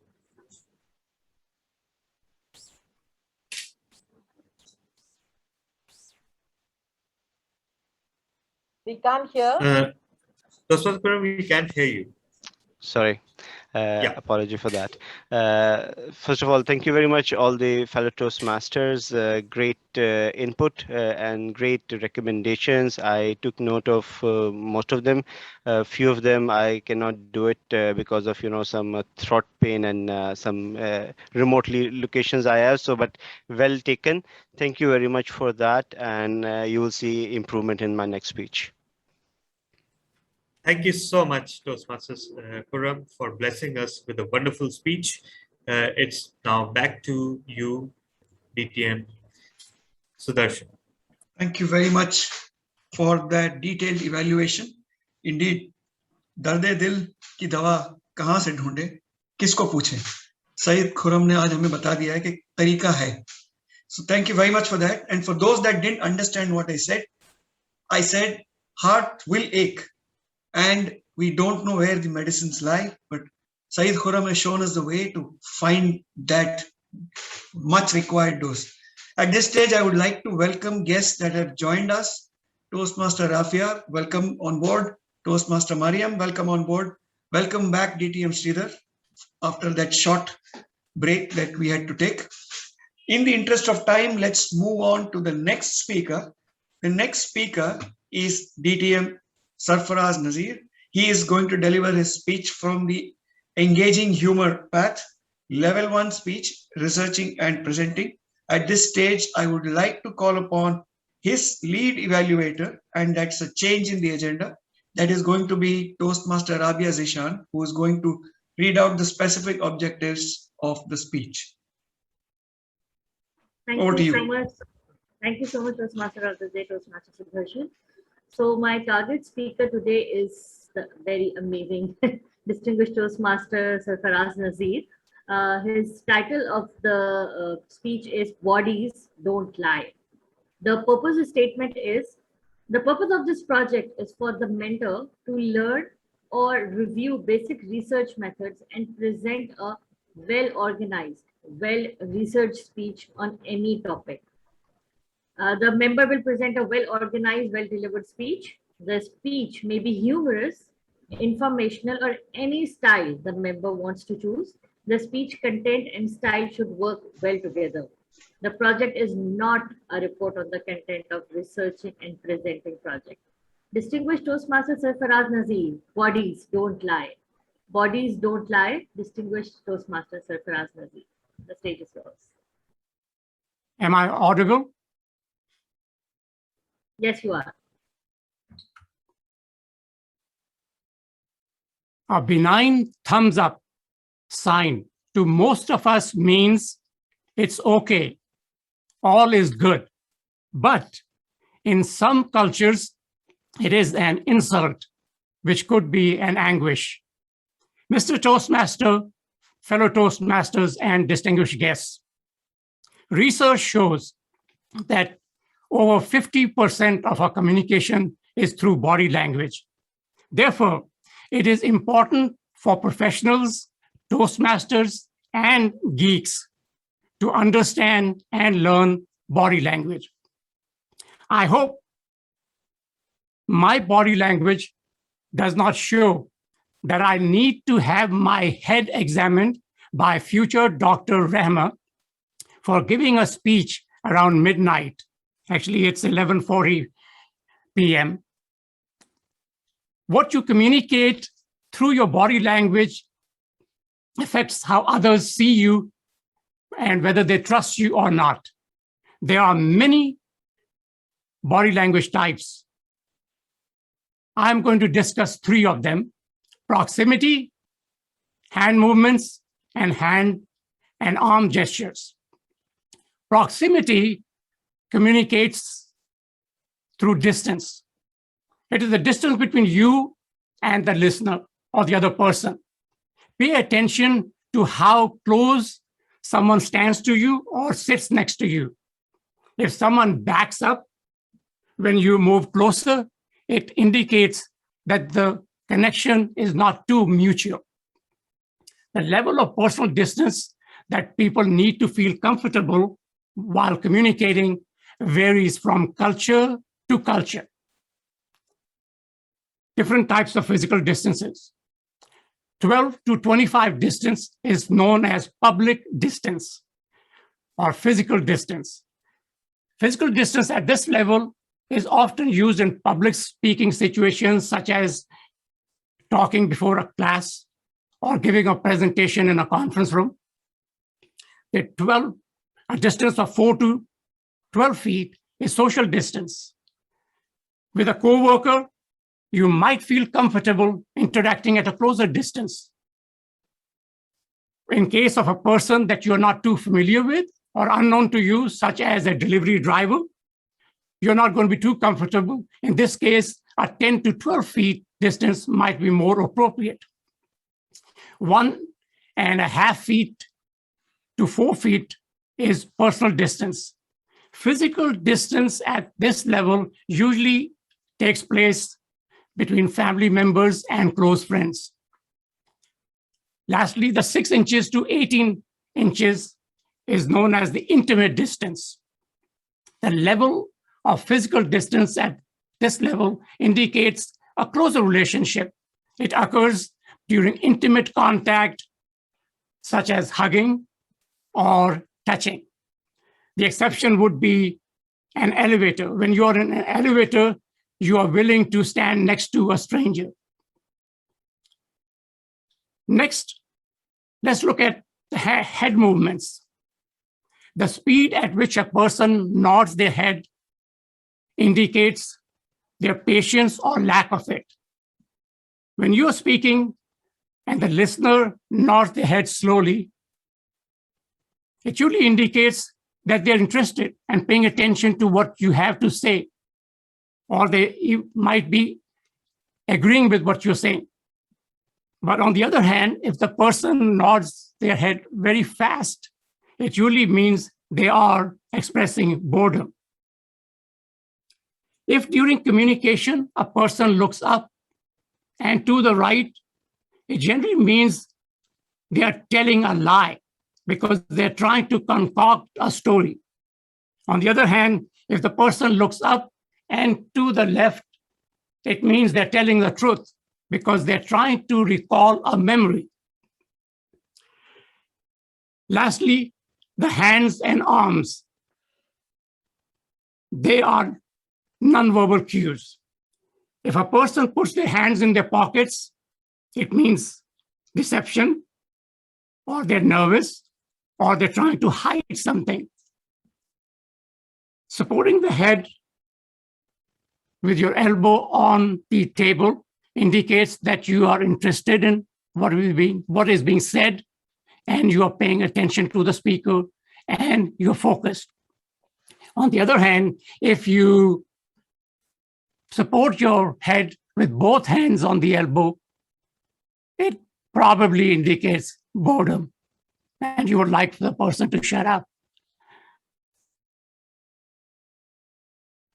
The arms of the person are the doorway to the body and the self. If a person crosses their arms, it usually means they're closed. They don't want to open up unless it's cold and they're folding their arms to stay warm. Fellow Toastmasters, I discussed proximity, head movements, and hand gestures. It's important to pay attention to the body language of the person you're communicating to, in addition to the words that are being spoken, because that will tell you exactly what the person is feeling. Most of us have heard about instances where a wife seems to be very upset. Her mood, her facial expressions show that something is bothering her. And when the husband says, "Honey, what's wrong?" she said, "Nothing." So pay attention to what is being said. Now, there are no magic pills to learn body language. One of the best places to learn body language is at the airport, because there you'll find all types of emotions. A wife may be sad because her husband is going away for a few months. Also, a wife may be very happy that her husband is going away for a few months.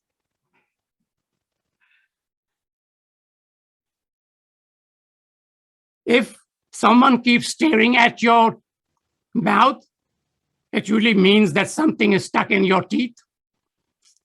If a person licks their lips quite a bit, it may simply mean that they had really good chicken at KFC. Fellow Toastmasters, pay attention to nonverbal communication. You'll learn a lot. Back to you, Mr. Toastmaster.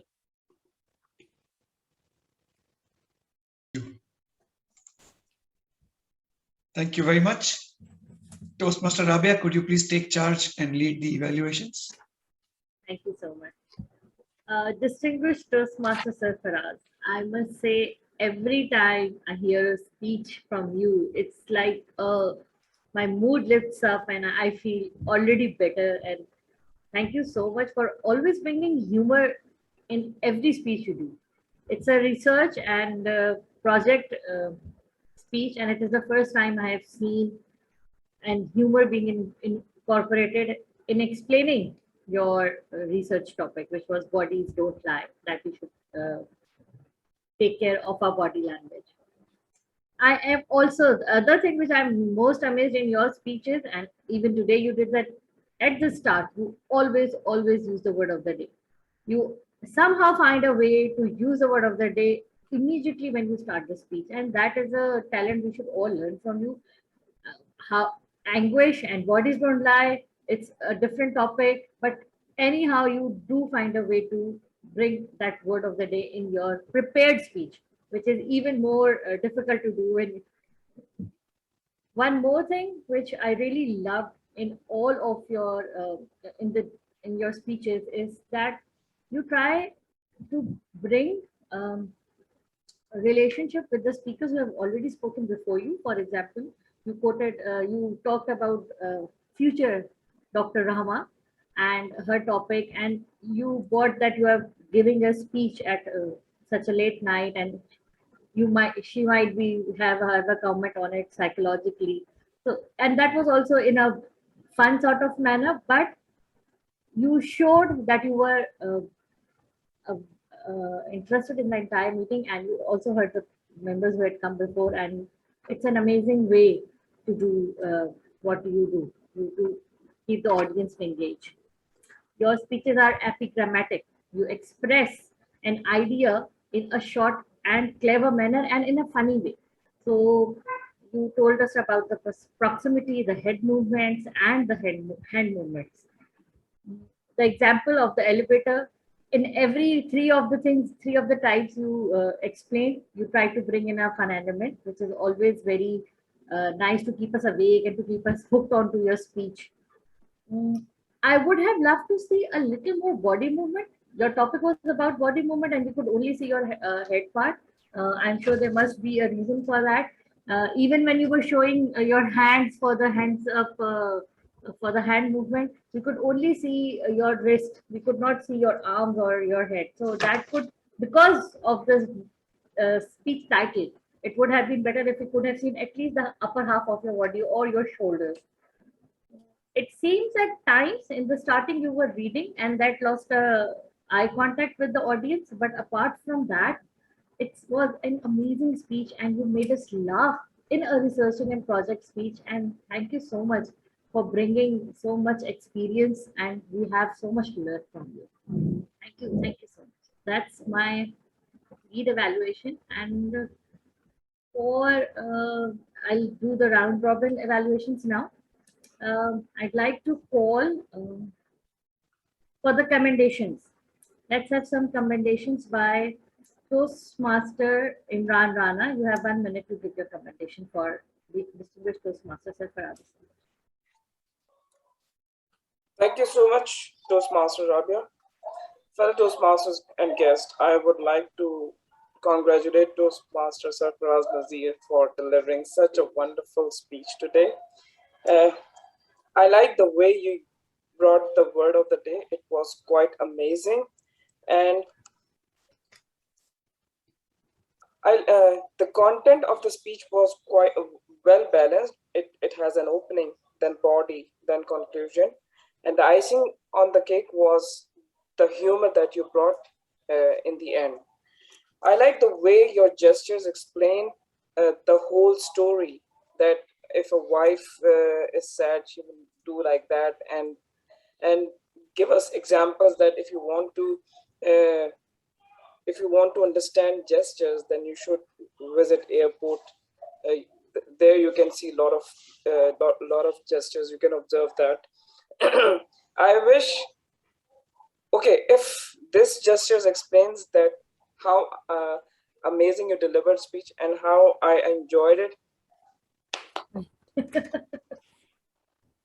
Over to you. Thank you so much, Toastmaster Imran Rana. We'd have some more commendations by Toastmaster Jahazeeb Shah. Right, thank you so much, Toastmaster Rabia. So DTM Nazir, DTM Sarfraz Nazir, it was amazing speech. As Toastmaster Rabia mentioned, that we felt that there was little room for movement, but even then, you did great justice with your facial expression. That is what I liked the most. You added value by your eye contact, and your facial expressions were so strong, and it complemented along with your speech. Although you could not use your upper body, you could not use a lot of body language in your speech, but your facial expressions were amazing and very strong. So that is my take. Over to you, Toastmaster Rabi. Thank you so much, Toastmaster Chaudhary. Now for the difficult part, the recommendations for DTM, Distinguished Toastmaster Sarfaraz Nazir's speech. Let's have Distinguished Toastmaster Savarna Kalyan.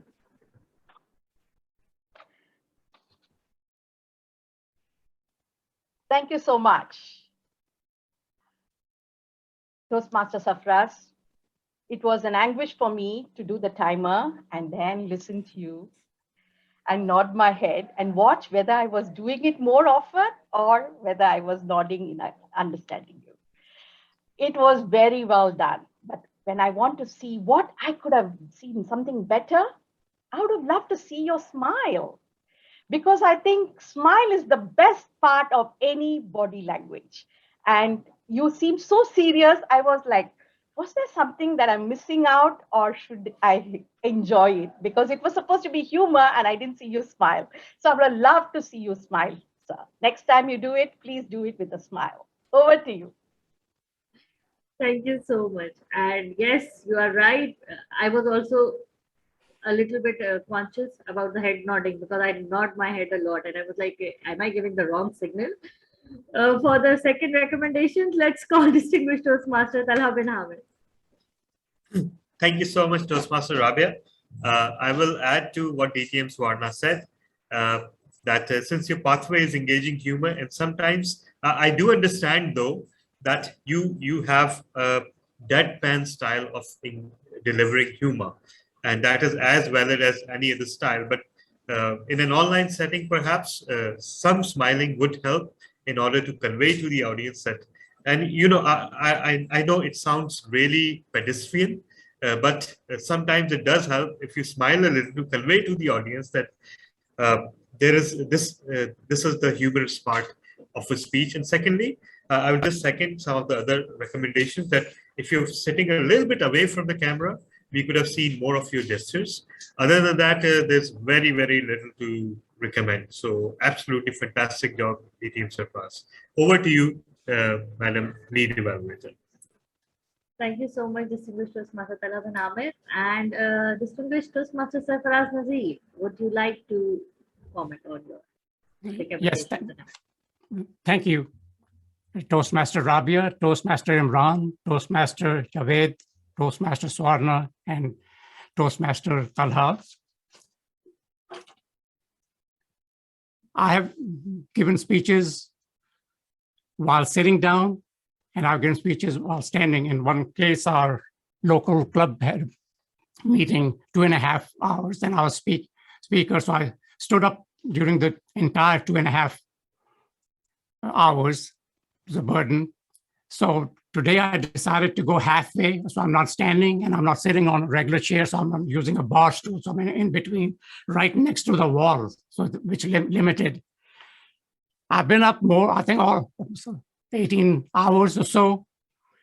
So I was afraid that if I stood up for 2 or 2.5 hours, I might start falling asleep. So I appreciate the comments that have been made. The smile, that is true. Smile is a very important part because it calms down the listener when the person communicating is smiling also. As long as you're not talking about a serious or, for example, talking about somebody dying, you won't be smiling, but in most cases you should be smiling. So I agree with that. I appreciate the comments that have been made. So I'll incorporate those in my future speech. Thank you once again. Thank you so much, Distinguished Toastmaster Sarfaraz Nazir. And I remember when the first time you were in a meeting, that is the question I asked distinguished Toastmaster Talha bin Ahmed, was he standing the whole time? Because it was a huge meeting and I could not see him sitting. So I was really worried. This was something which I even noticed. And I really salute your dedication. Thank you so much for honoring us, for coming in meetings. And back to you, Toastmaster of the day. Thank you very much, Toastmaster Rabia. And thank you, DTM Sarfraz. As people from the subcontinent, we of all people need to know this a lot more than anyone else. In the interest of time, I'm not going to share too much in detail, but I've had a very, very interesting experience with head nodding. I was desperately looking for the washroom, and I happened to ask a Lebanese gentleman, can you please show me where the loo is? And he went like this. For those of us from the subcontinent, the nod from left to right means I will not tell you. And I was shocked out of my wits to know, why would somebody not tell a person where the loo is? That's all I'm asking for. And later I came to know that in the Arabic culture, moving your head from left to right is an indication of a question mark. So thank you very much for showing us how body language and gestures can play such a vital role and re-emphasizing that it can lead to very, very humorous consequences. Thank you very much, sir. And we appreciate the effort that you've taken at literally the midnight hour to come and speak with all of us. So once again, heartfelt thanks. I would at this stage like to request our timer to share a detailed timing report for both the speakers and all the evaluators so that we can anoint the best speaker of the evening, the morning, and the best evaluators too. So Madam Timer, could you please share your timing report with all of us?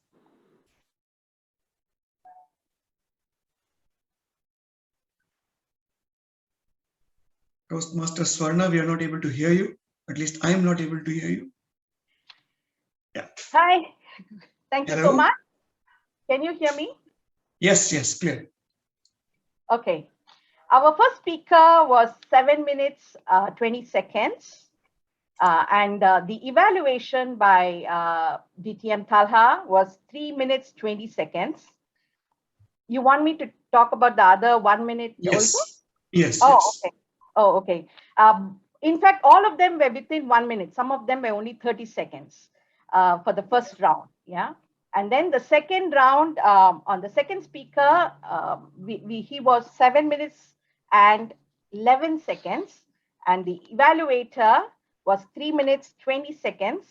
And the commendation, all of them were within 1 minute. Perfect. Thank you So all are qualified. Thank you. All are qualified. So DTM Talha, would you be launching the polls now or would you be doing it later in the meeting? Go ahead. Yes, I'll be launching them now, and everyone please vote. And in the meantime, we can go ahead with the meeting. Sure. So ladies and gentlemen, as the poll comes up, let's be generous in voting for the best speaker and the evaluators because they put in that effort. In the interest of time, I would like to proceed further. Next up is a segment of our meeting, which to my mind signifies what Feynman stood for in his life. Feynman's philosophy was asking questions is more important than having all the answers. And guess what? Life throws questions at us at every juncture, whether it is in the elevator and your boss meets you, whether it is that late night party that you went for and your wife wants to know, why are you late? Or your child comes and asks you about the birds and the bees, and you keep on getting this question, but why, Papa? But why, Papa? And at that point in time, you got to concoct a story. And that is what Table Topics is all about. And today we have the honor and privilege of being led in this segment by a Toastmaster that I've been acquainted with only very, very briefly across the Zoom screens in Quantum Leap Toastmasters. But the one thing I can tell you about her is that her demeanor and her countenance may seem severe, but she is a utterly humorous person. From whatever that she's spoken till now, that's what gets communicated, and I'm sure the topics are going to be of the same kind. So let's welcome to the stage with a thunderous round of applause our topics master for the morning, Toastmaster Saira Parvez Khan, to take charge as our table topics master. Toastmaster Saira, the stage is all yours. Thank you, Toastmaster Sudarshan. Ladies and gentlemen, you are watching your favorite session, the table topic session. I'm your host, Saira Parvez. And coming up next would be a quick roundup of the global news.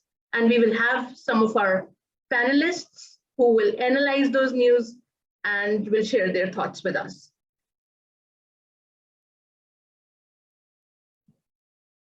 Can I ask the producer to please allow me to share the screen?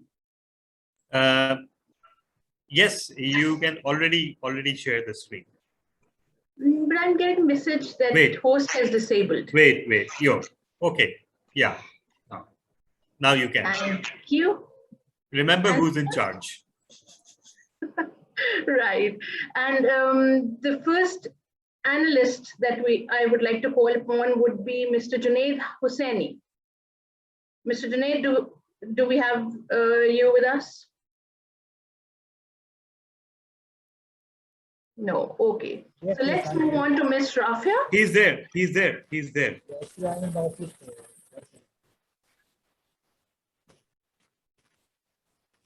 Toastmaster Junaid is there, I think. Yeah, I'm here now. Yes, he's here. Perfect. Okay, so this is the topic for you, Toastmaster Junaid. I hope that it is visible to you. Yes. So this is a ketchup which has been made from tomatoes coming from the Mars. Please let us know your thoughts about the acceptance of such a ketchup in our society. And this is the real news coming right away this month. As about tomatoes, tomatoes are the most important part of our food. And no matter from where they are coming, they are always an important part of our food. So we don't care if they are coming from Mars, from Mercury or any other planet, or from the farmers village or everywhere. It's all about tomato and its value. Because no food in our system or in our kitchen is complete without tomato. The tomato has its own value, and you can't have pizza, you can't have burger, you can't have fries without tomatoes. The tomato ketchup is an essential part of our food system now.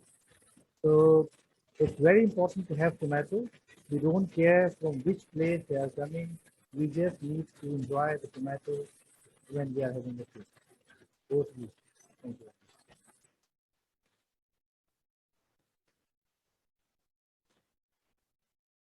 Thank you, Mr. Junaid. And now moving on to the next analyst. Do we have Mr. Omar Hussain with us?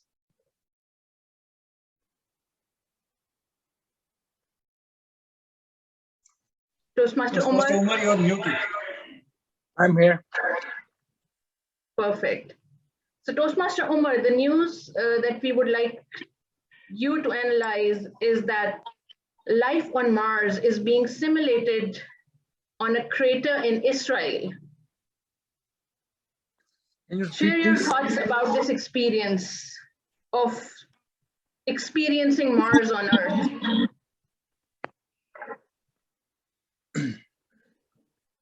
Oh, experiencing Mars on Earth. Mm-hmm. Thank you, Toastmaster Sarah, giving me such an amazing topic.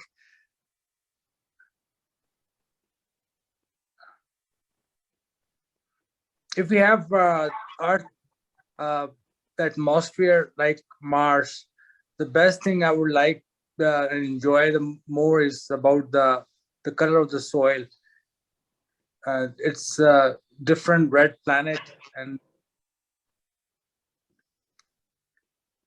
you would be able to make very interesting our roadsides.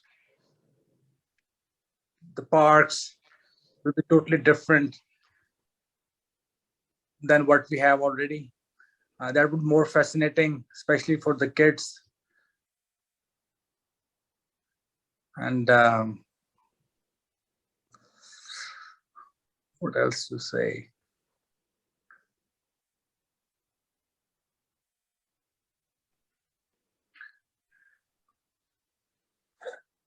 Mm.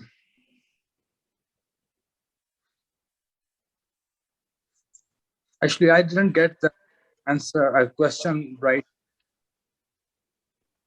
That if Okay, we do you have, want me to repeat that? Do you want to go to Mars? I suppose you said that what if we have Mars on Earth, like all the environment that we have there here? Correct. And this is being simulated on Earth, and people are going into that simulation in order to acclimatize themselves before going to Mars. I would love to go there, definitely. That would be an amazing opportunity, because otherwise there's been so much being done to go there and it's so expensive. And the first flight, I think they're planning, that is going to cost $500,000. If this can manage that on Earth, I would definitely like to go experience that life. Wearing astronaut dress up and feel what it could be there, how much different they have, like the way it looks, and that's all from my side. Over to you. Thank you, Toastmaster Umar. Moving on, can we have Ms. Rafia Puri? Yes, I'm here.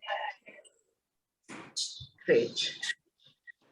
So Toastmaster Rafia, there is a town in Japan, Okinawa, where the residents consume about 10 kgs, or maybe 1 kg probably, 1 kg of fruits and vegetables throughout their day. And they have an average life age of 100 years.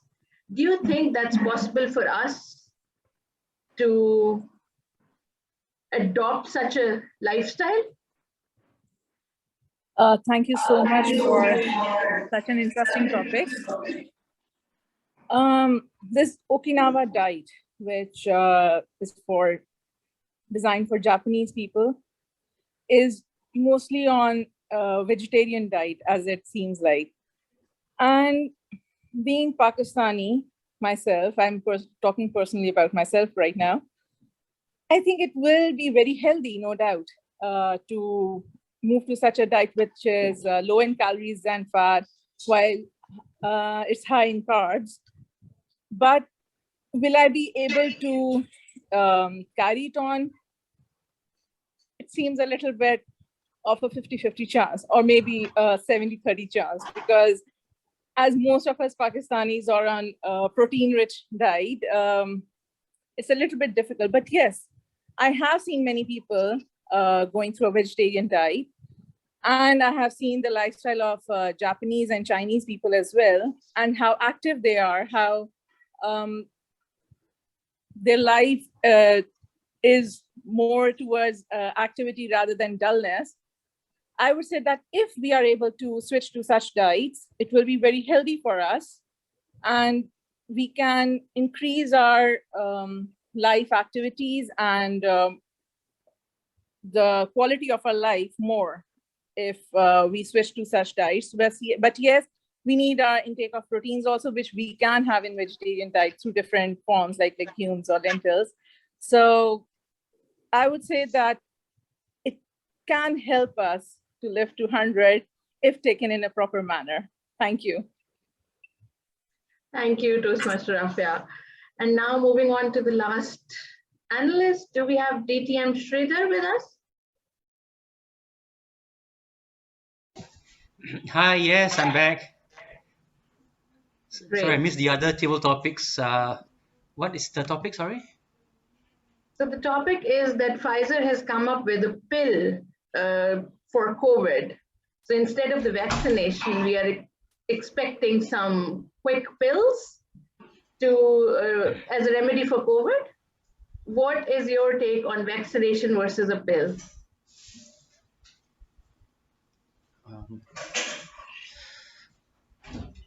Okay, well, I suppose that's an interesting question. Well, personally, I don't really fancy vaccinations. I somewhat detest needles. They cause me severe physical and mental anguish. in fairly equal proportions. So I wouldn't want to choose between them if I had a choice. But that being said, sometimes some pills are easier to swallow than others. So, and I had some pills which are so big that it's difficult for them to come down. But from my understanding, the efficacy of both the injection and the pill are comparable. If that being the case, then I think rather than struggle to swallow a big pill, I would probably suffer the physical anguish of going for the injection, get done over, and maybe live with the consequences there. Because pills, somehow I tend to think that depending how they're manufactured, all that, they are not manufactured to as high a hygienic standard as injections. So if you ask me personally, I would prefer the injection, much as I don't like it, but yes, injection for me. Thank you very much. Back to you, Topic Master. Thank you. And with that, we would come to the end of the table topics session. And I would pass the control back to TTM Sudarshan. Thank you very much, Toastmaster Saira, or should I say news reporter Saira, who had 4 very able newscasters from the field reporting back into her. Let's now find out from our timer, how did these 4 reporters perform from the field? So she says all speakers are qualified. So DTM Tala, if you can create the poll, we can have that going as we move on with our meeting, because we are considerably late. And let's now pass the control over to our general evaluator for the morning. Our general evaluator is someone that had donned the very hat that I have donned just a meeting ago, and he had enthralled all of us with his take on the topic. Today, he is going to be with us as our general evaluator who has been observing the meeting from start to finish and is going to share with us his observations, comments, commendations, and recommendations in order for Quantum Leap Toastmasters to really take that quantum leap that we so desire. He may cause a little bit of anguish here and there, but all in good spirit. So let's welcome up on stage our general evaluator for the morning, Toastmaster Usama Ali, to take charge of the general evaluation session. Toastmaster Usama, the stage is all set for you. Thank you so much, DTM Sudarshan. First of all, spelling your name is difficult for me sometimes, so forgive me for that. Fellow Toastmasters and most welcome guests. You know, I have a special connection with Quantum Leap.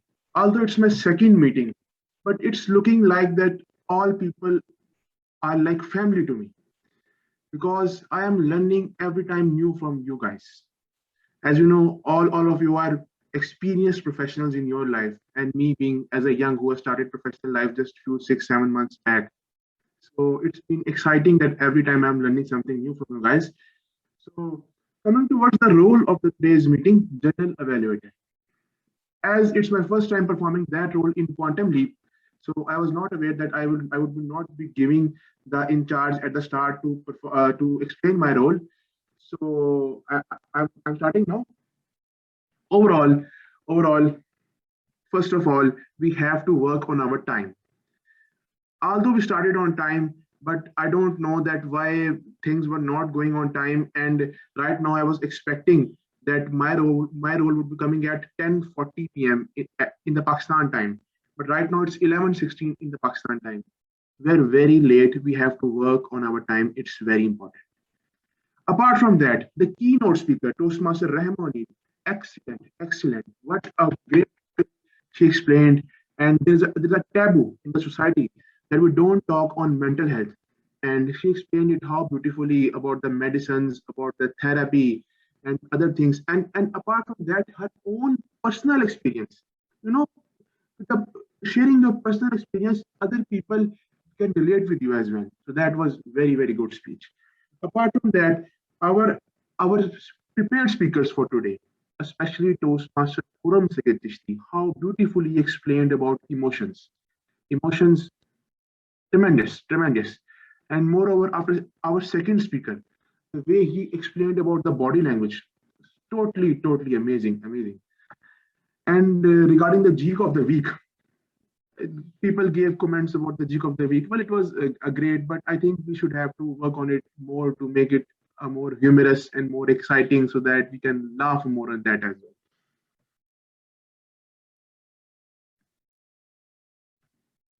Just 1 minute to see the agenda.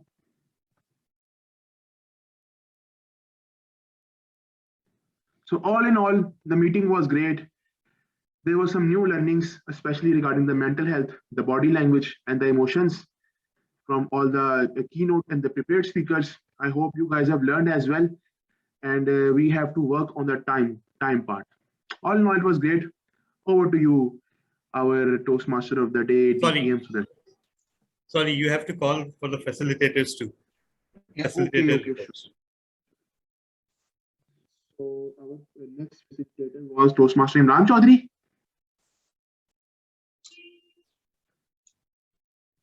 You'll have to call Imran and you'll have to call Toastmaster Swarna as well. The role players. So now I would like to call Toastmaster Imran Chaudhary for the role. Toastmaster Imran, please come on stage and take the stage. Thank you so much, TM Somali. First off, I would like to apologize since my technology didn't support me as well. I lost most of the notes that I took during the meeting, but on par with the timing, I think it's a blessing. For what I can remember, there was a word used by, let me just, there was a phrase used by our respected keynote speaker, Mr. Rehma. Stigma around mental health is pervasive. That kind of stuck with me, and I didn't need note for that. And I think that's a very apt use of the word pervasive. Then DTM Sudarshan used many words and many phrases that were commendable. One of the phrases he used at the end of the session was "shocked out of my wits." That's very pleasing to ears. And then DTM Salah bin Hamid, while evaluating DTM Sarfraz's humor, he mentioned that his humor is deadpan. I think I don't know if it's common phrase or not, but that was certainly new to me and added to my vocabulary.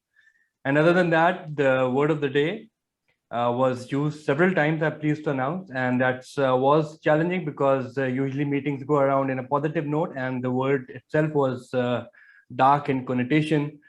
I would like to actually mention DTM Savarna because she had a big smile on her face, and I don't know how she managed to clump in the word of this dark nature while her speech. So she mentioned it once, and DTM Sudarshan mentioned it twice to my recollection. I might have miscalculated because he used this word quite regularly, but twice as I could remember. Then DTM Surprise, TM Rabia, DTM Talha, and DTM Shridan during the table topic. I think they all mentioned the word at least once, so that's commendable.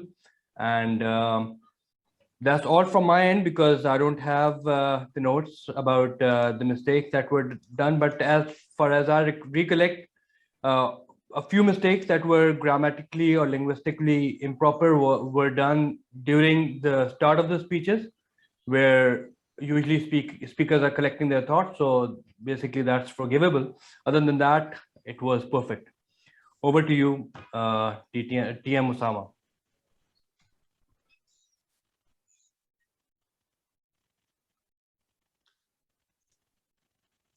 I think TM Osama is dropped out, I think. No, he's there, but he's there. He's there. He was there at least. Yeah. No, I can't. Yeah, he's still here. Yeah. He's there. You're muted. Yeah. I am there. So our next role player was DTM Swarna. DTM Swarna, please come on stage and take your role.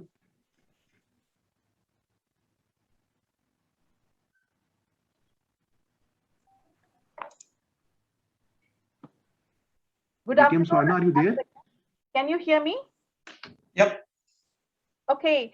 As far as my timing is concerned today, I think all the sections we went on time, whether it was prepared speech, the table topics, and now the evaluation. What we really missed out was the beginning, where the SAA took longer than when technically, according to our agenda, we should have started the Geek of the Week at 12:20 my time. It started at 10 minutes later, and that's probably the reason why we are late now also. But if not everyone else in all the segments, the timing was perfect. And thank you so much. And over to you, General Evaluator.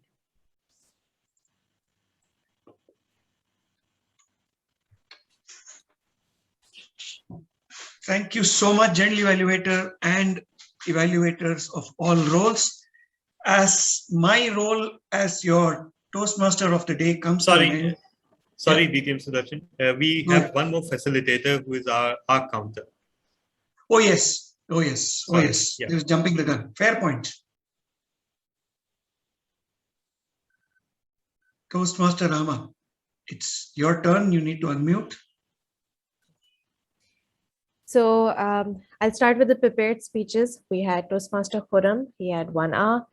Toastmaster Sarfaraz Niaz had none. And then in the table topics, Syed Junaid had no hours. Omar Hussain had 3 hours and 1 like. Toastmaster Rafia Puri had 1 and 1 hour. Shiridar had 1 hour. And then within the evaluations, we had, I'm just going to tell the lead evaluator. So DTM Tala had 6 hours. And lead evaluator Toastmaster Rabia had 2 hours. I did calculate others, but I feel like we're short in time, so I'm just going to wrap it up there. Thank you very much. You've been very benevolent in missing out my ahs and ums. Thank you so much for that. Ladies and gentlemen, as I come to the end of my session as your Toastmaster of the day, the one thought that I would like to leave you with is that our club is called Quantum Leap. And the father of modern quantum science and quantum physics is Dr. Richard Feynman. And one of the reasons why quantum physics attracted him was because he postulated that nature isn't classical. And if you really want to simulate nature, you better make quantum mechanical calculations around it, because it is not easy, but it is fascinating. And that is true of pretty much everything that we choose to achieve. Anything that we want to achieve is never easy. Ask the person that achieved it. He or she will tell you that it was not easy, but they did it because it was fascinating. I am reminded of a quote by the first man that conquered Mount Everest. And it is not Edmund Hillary, but it was actually a British climber by the name of Mallory, whose body was found just about 20 years back, completely intact, frozen at the peak of Everest. And when he was asked, why did you climb mountains? He said, because it is there. It presents a challenge. And that in itself, ladies and gentlemen, is why we should all try and emulate what Feynman did in his life. If there is a challenge, go meet it head on, try to grapple with it, and you will be the richer for the experience.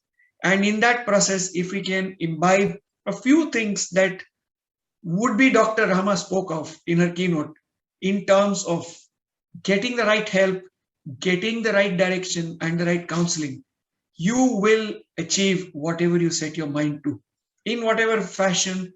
And what is not a variable is time, because ultimately time is a man-made concept.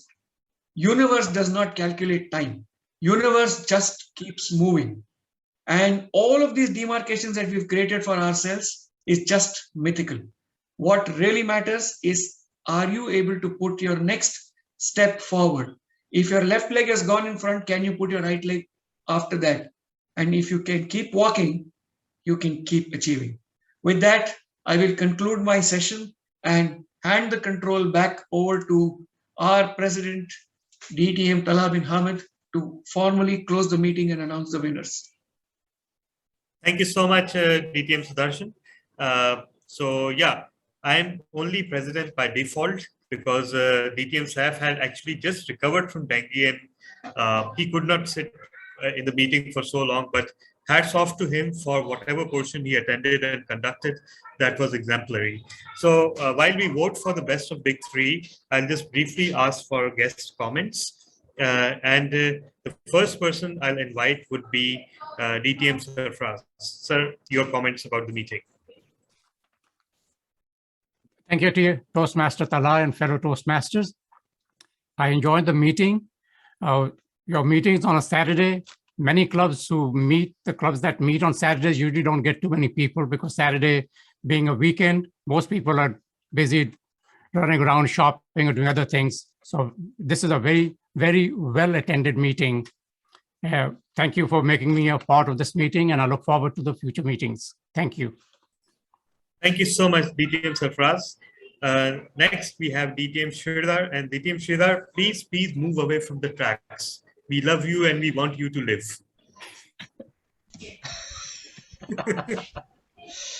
Oh dear. Yes.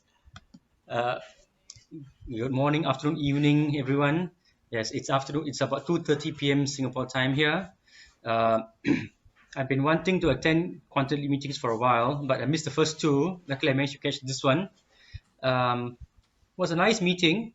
I will agree with one of the earlier speakers that the topic of mental well-being sort of threw me off a bit, because and it was a bit dark and not really my cup of tea. But that being said, I thought the meeting proceeded quite well, and I was just wondering, whether for an advanced club, whether we need each role bearer to explain what the role is. Advanced club, we should know. So as we could save some time there, just a thought. But that being said, it was a good meeting, and I look forward to coming for more meetings in future. Thank you. Thank you so much, DTM Chaudhary. And yes, that was a light bulb moment right there. Perhaps we can save up on time by skipping the role description, because yes, you're very right. But we have a few guests as well, and since the meeting is open to everyone, it's not just open to Toastmasters maybe. But again, yes, you're right, for majority of the roles. And perhaps even if we skip upon the verbal description, we can ask everyone to, we can incorporate that in the agenda so that, anybody who doesn't know. So absolutely fantastic idea, DTM Chaudhary. And lastly, I will want someone very valuable. She is our member. We are proud to have her as a member. She is our timer today, but what you guys don't know, and what she was too humble to mention, was she is also the Club Growth Director, District 80, Singapore. So nowhere else in the world you'll find this combination of people from different parts of the planet. So since this was her first meeting today, DTM Suvarna, we'd love to hear your thoughts. Thank you so much. I mean, for me, one thing, when the meeting started off and I heard the speeches, I told myself, oh, I chose the wrong role holder today, because I just couldn't keep my clock and the attention together. The meeting was great. The speeches were fantastic, and that required a lot of attention. Probably an R counter role would have been a better one for me. That was my thought. But in any ways, it was a nice start. I'm looking forward to more attending this meeting regularly. And I'm glad that I'm a part of this wonderful group of friends here across the globe. And whatever role I do in, today when I heard this Urdu quote, right, the thing, suddenly struck me, and suddenly my club growth director knocked my head, And I thought maybe I should reach out to the Pakistani association here and say, hey, why not start a Urdu club here? And if required, I will call all of you guys for a demo meeting, okay?